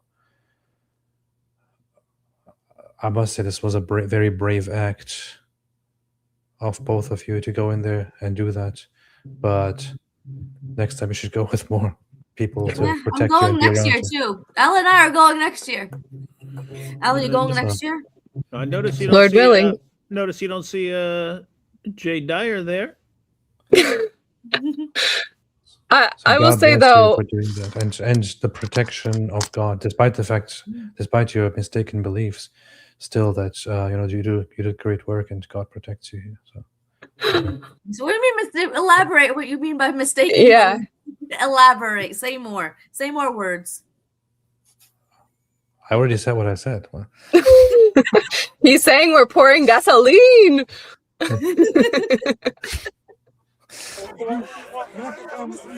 The Muslim man with the drill pulled the trigger harder right behind me. Then a Muslima called him, and the Muslima told him to stop. I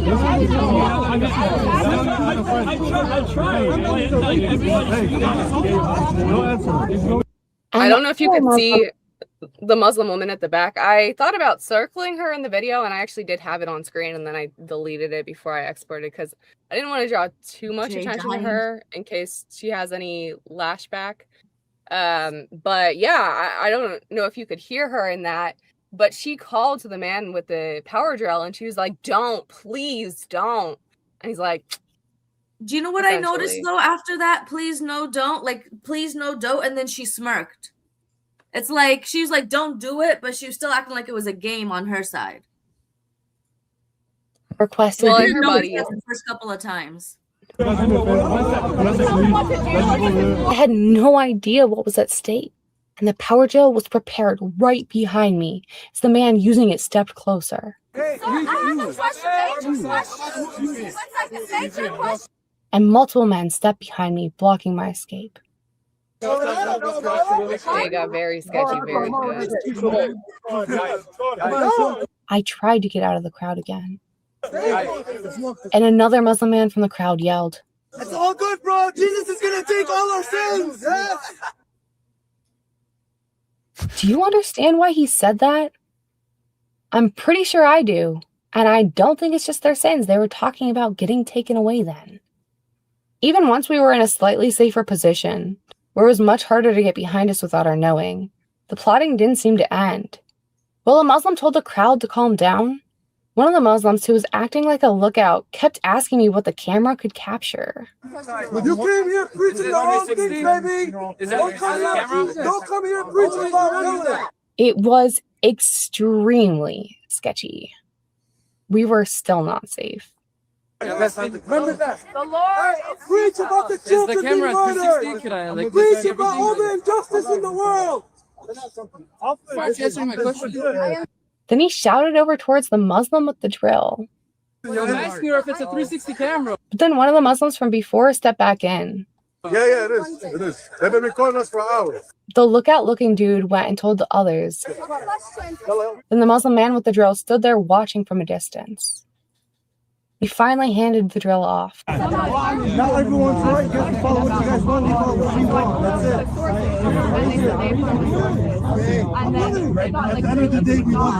Then the Muslim he handed it to did this. But you guys follow someone, we follow someone, that's it. Can you see those perfectly natural hand gestures with the drill in his hand to the other dude that people totally do on a regular basis? yeah, they were just thinking about drilling into something or somebody. So. Thought it should have been used on us? And the original Muslim who read what Al-Tabari said. Again, with this whole thing being comedy, obviously this is like super dark, super evil stuff going on. But also, as these dudes are literally going like this, the one dude's doing that and the other, like showing drilling into a human being. One of the Muslims is saying, at the end of the day, we love you guys and we'll show you that. That's literally the audio you can hear from the Muslims in the background as the dude's doing that. And like earlier when the dude was pulling the trigger of the drill, walking towards us for the first time before the like mob formed, yeah, the one Muslim dude was screaming like, you should care about all the killings. And I was like, I do care about the killings, as this dude is literally walking up, pulling the trigger of what they've made clear they want to use as a deadly weapon. It's insanity. Just insanity. About his false immoral prophet yelled, Hey, wherever you guys go, I'll see you guys and I'll say what you guys said. I'm gonna follow you guys until you guys leave. and even after several other Muslims intervened, he had to be escorted away by his friend Danny. Hey, wait, tag me in this. Hey. Danny Shamas. My name is Danny Shamas. Assalamu alaikum wa rahmatullahi wa barakatuh. By the grace of God, conversations continued after that.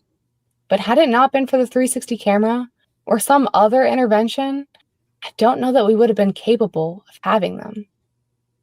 I think it's highly likely God used. Did you see this while you guys were there? Did you notice that the guy was walking toward you with this power drill, or did you only later on see this on the footage? I'm gonna be when you walk into something like this, you learn, this is your first time, what you can do better next time. So I thought that my head was at a good 360 angle, I was paying attention to what was going on with Elle, even with the other guy that was next to me before, that he was following me. My mind was making sure, okay, I'm going to talk to this person, but make sure that he's over there. But you realize, so when we initially left them from that small area, which is the area that right now it's like it brought back where Danny was saying what his name is. We leave, so we assume they're gonna leave us alone, right? Because they told us to leave, and that's what they did. They followed us. So there was a period of time when we're talking, all of a sudden they come towards us, and then they leave. I wish I kept my eyes on them to see what they were doing when they left. Hindsight being 2020, having them leave like that at one time and just leaving us alone talking was suspicious. I didn't expect all that to happen. I thought, okay, they're still mourning and doing their thing, because a lot of them were offended. This is not the time of place. You can't talk to us about these things. We're mourning. You don't understand. So I thought maybe they had that in their heads, and I didn't really notice until we watched before Elle came, and Elle showed me the 3D footage. And even the crowd that I was in, I did not realize it got that big. I had no idea. I was more focused on the Muslims over there, and I'm small. Okay, I'm not very tall. Elle is taller than me, so I can't really see that much. So I'm talking, and I see that, and I'm like, oh wow, lovely. This is what I was surrounded by. This is nice. I was more focused on the guy that was there standing next to me. Yeah. Not so much what was actually happening around me. And I'm like, well, here we are, Lord. What happened? And literally the first thing that came to my mind after I hung up with Elle was, how many times did Paul get stoned and was shipwrecked again? Okay. Continue on. Yeah, so for me personally, I saw the first two, at least to my knowledge, the first two times that from across the street, the first Muslim picked up the drill and went bang, bang at us with it. Now, of course, it's not a gun, so that wasn't actually effective in killing us, but it was effective in communicating his message, which was like, you know, this is what I want to do to you. And obviously, a power drill can for sure cause like serious injury and death if it's gone into human organs. So I was keeping my eye on him from that point, or at least trying to keep my eye on him. Well, like I said, there's like over 40 people that start to surround us throughout this, but I didn't see right after that he did that the drill got passed off. So I was still keeping my eye on him, like, okay, he's somebody that I need to be aware of. Meanwhile, the drill is like over somewhere else. So then when the crowd starts getting big, I'm like, I'm not about to go into the crowd. So I try to get Sarah out of the crowd. And I'm like still watching this other guy, not realizing that the drill had actually made its way into the crowd with another person.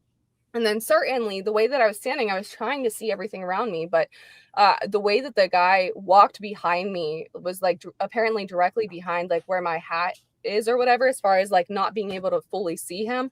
I did glance and look at his face at one point, but I didn't see the drill at his side when I had turned around. Or there's no way that I would have continued to stand there. And it wasn't actually until the two guys came and blocked off my path out of the crowd after the Muslim woman was like, stop, please don't. That when the guy stepped behind me, I was like, no, I cannot be having people behind me, not realizing that dude had been like already positioning himself behind me. So it was actually them closing me off completely in this crowd, preparing for what was coming next, that I was able to get out of the crowd, because I realized the severe level of danger that it was escalating to. And it escalated like so fast at so many points. The number of times I moved myself out of the way of people because people kept like getting up on me and stuff, and the number of times I tried to pull out of a crowd and the crowd just kept reforming around us, it was insane. But yeah, it's super cool actually how the people trying to make it even more of a dangerous situation actually got me out of the situation.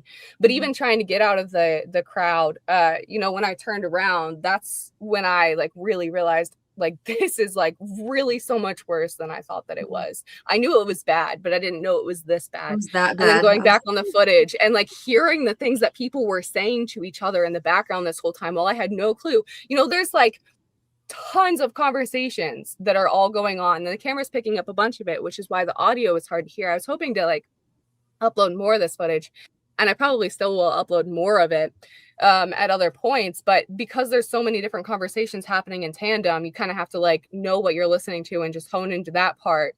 But yeah, like the one dude that kept trying to warn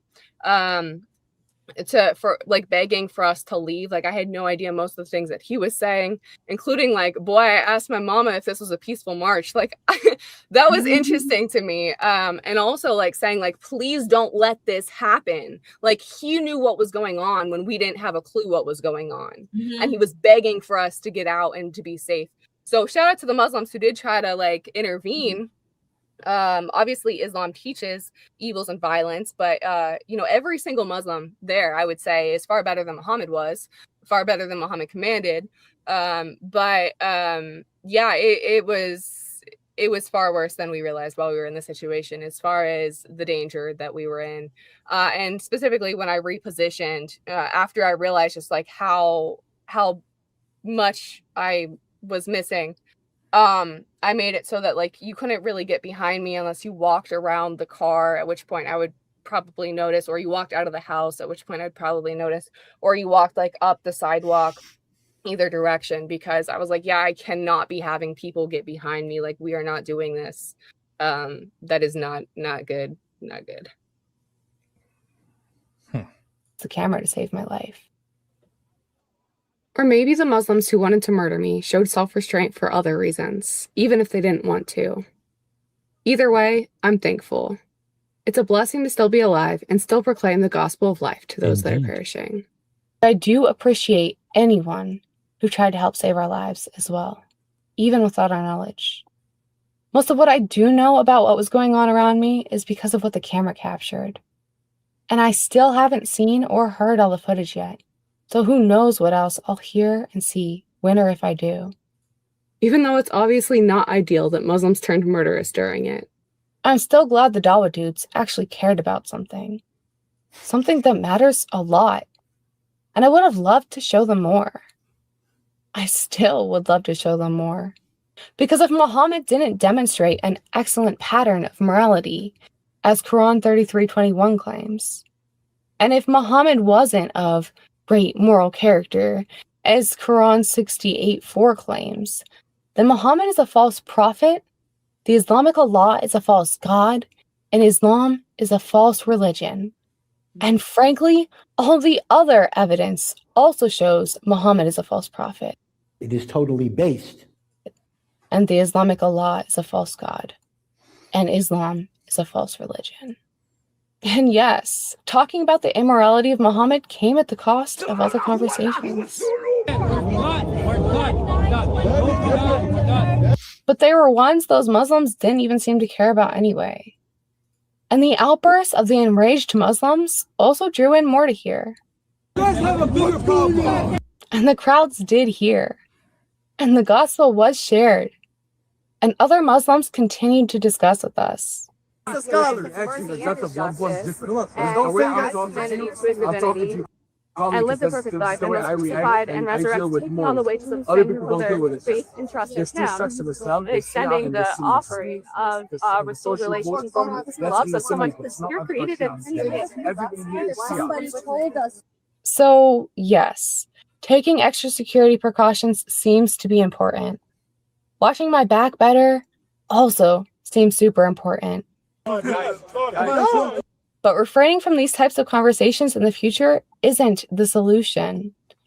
I keep playing this video without interruption. I hope she doesn't copyright strike my channel or something. Oh, she will. Yeah. It could actually cause a huge problem. Had I listened to those who said these topics were off limits or followed along with the Dawa dance, the one thing that actually mattered most to many of the Muslims would have remained unanswered, and their heart's concerns would have likely remained unaddressed. Likewise, had I merely started our Not in the Zut sense. conversations by proving the immorality of Muhammad, it's likely many of the other good conversations would have never happened to begin with either. And even that afternoon, I continued to have conversations with other Muslims about plenty of other things.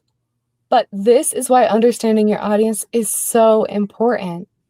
And yet, this is an area of ministry so many people are either completely ignoring or confused about how to implement. So this is one of the things I've been trying to help people understand. In Matthew 10:16, Jesus said, "Behold, I am sending you out as sheep in the midst of wolves, so be wise as serpents and innocent as doves." And yes, we need to count the costs. But as for me and my house, we will serve the Lord. As Joshua 24:15 says, I don't want to let Muslims pursuing my death stop me from proclaiming the way to eternal life for them. They need Jesus, the real Jesus, the one who made them, and the only one who can save them. We all need the true Jesus, the one who is the truth. Christianity is based. Let's pray. Lord God of heaven and earth and us, Yahweh, you are holy, holy, holy. Thank you for who you are and what you've done for us. Thank you for taking on the penalty of sin, which is death, and resurrecting and offering us the free gift of eternal life with you, reconciliation to you through your sacrifice. Thank you that even though we fall short of you and your glory, you have made a way to be both just and merciful and express your love in such an amazing way to us. Please help us to continue to express your love to those around us. And God, I pray for the Muslims who heard the gospel. I pray for the Muslims who were impacted by these outreaches. I pray for the Muslims who were caught up in anger over something that they've always been told and lied to about. that Muhammad was a prophet because he isn't, that Muhammad was moral because he wasn't. God, I pray for any of these things that are standing in the way of people receiving the gospel, that they will be crushed and crumble down. God, I pray that they will desire to seek you. And I praise you that when we seek you, we find you, when we seek you with all our heart. So thank you. Thank you for desiring us to pursue you. Thank you for calling us to you. God, I pray that truth will be sought and shared in us and through us for your glory. Amen.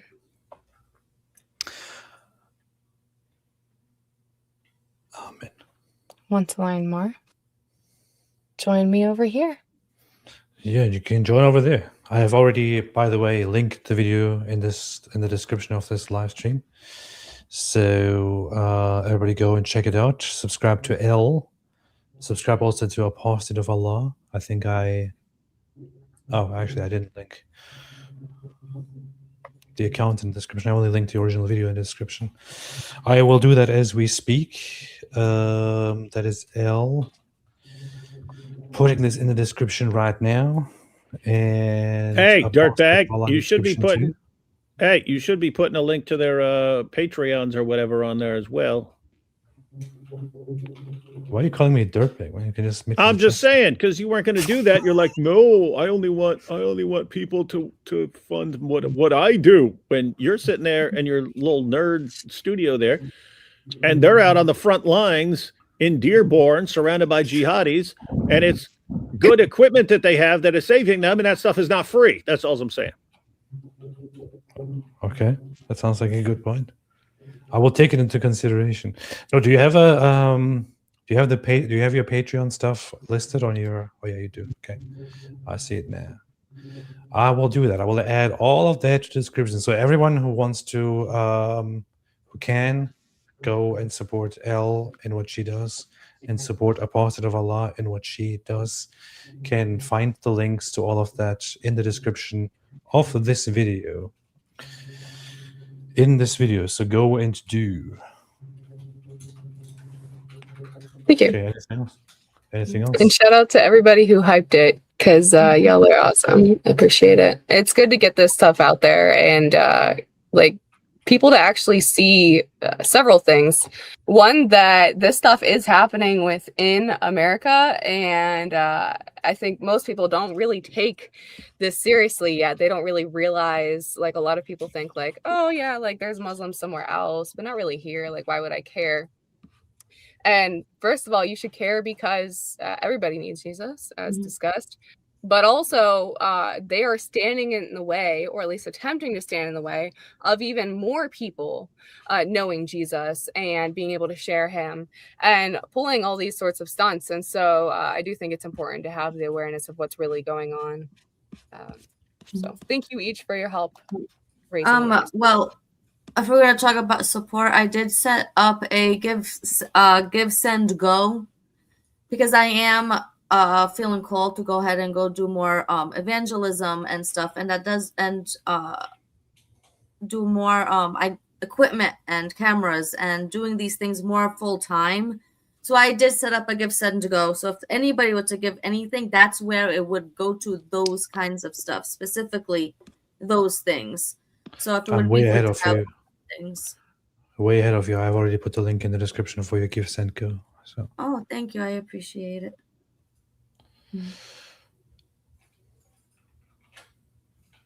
All right. But once again, thank you guys for the fantastic work that you do, going out there and doing all of these, presenting this stuff bravely to the Muslims. And I apologize on behalf of the Muslims that all you had to hear in response was Jews, Jews, Jews, Jews, Israel, Israel, Jews, Jews, Israel, Israel, Jews, Jews, Israel, Jews.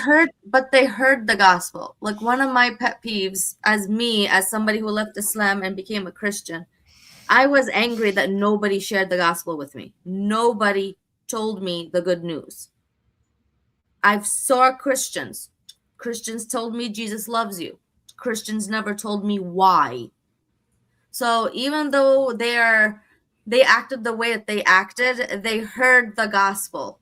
And that's the most important thing, no matter what.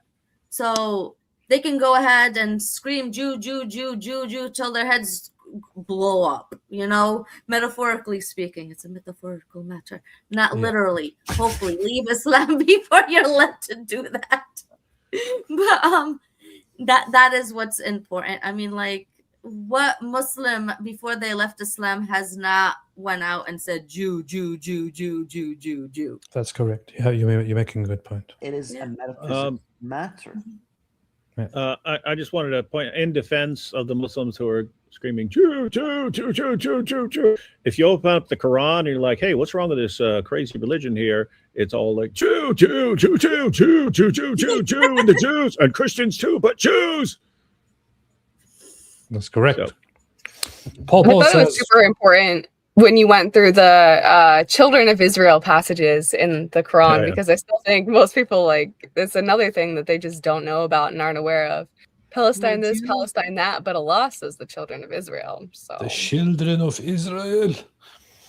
Paul says, when Muslims keep reciting Shema Israel, we should ask them if the Quran promotes two gods, Allah and Allah Subuh, his soul, his spirit. Yeah, his spirit. Yeah, it's kind of funny that one of them actually made a reference to the Shema, which they have no idea about what it's actually about.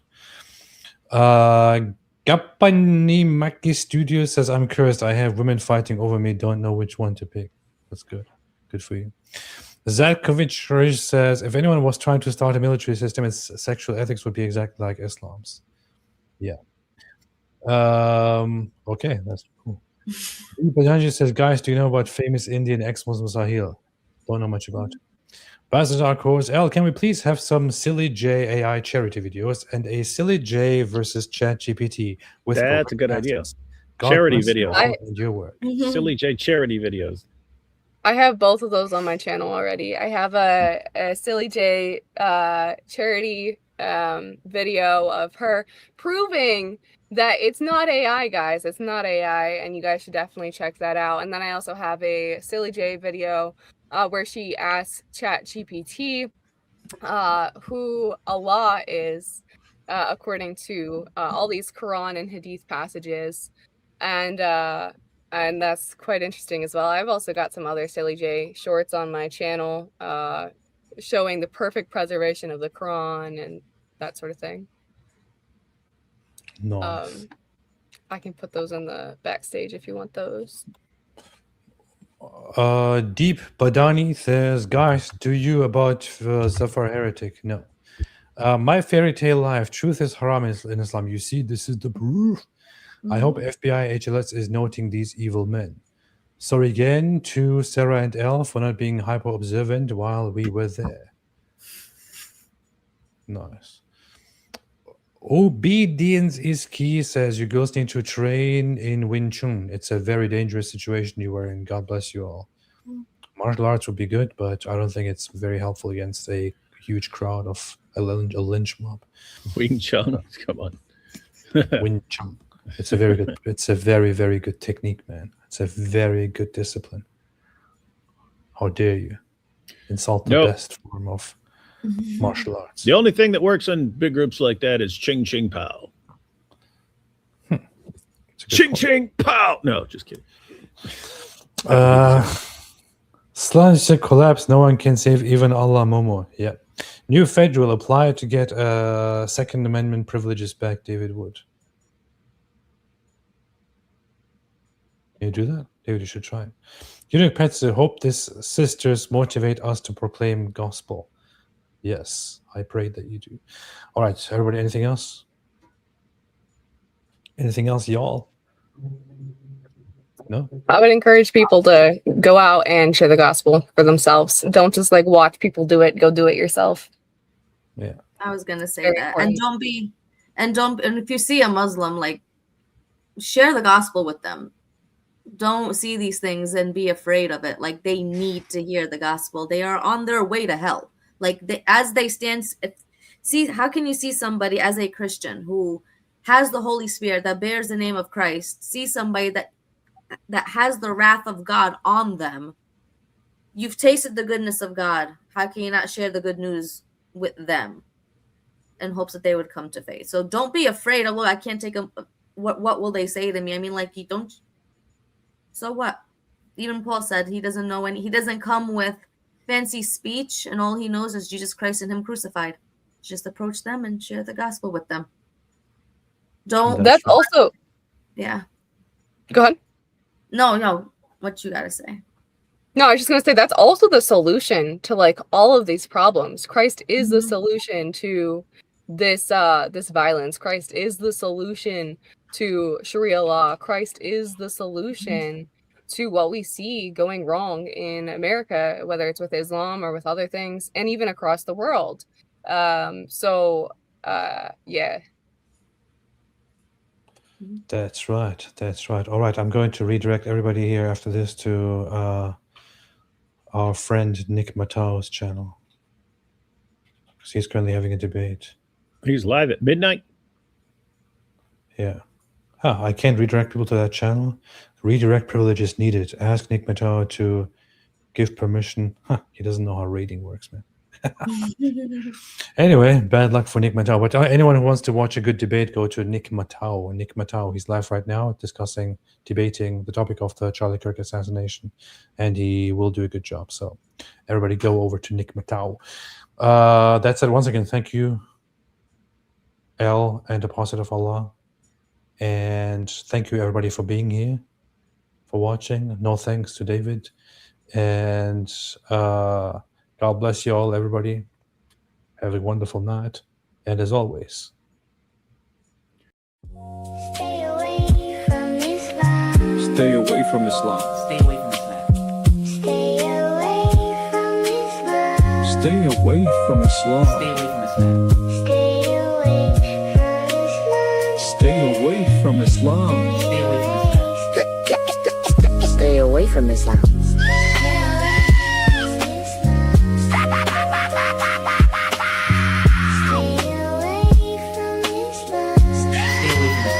Stay away from Islam. Stay away from Islam.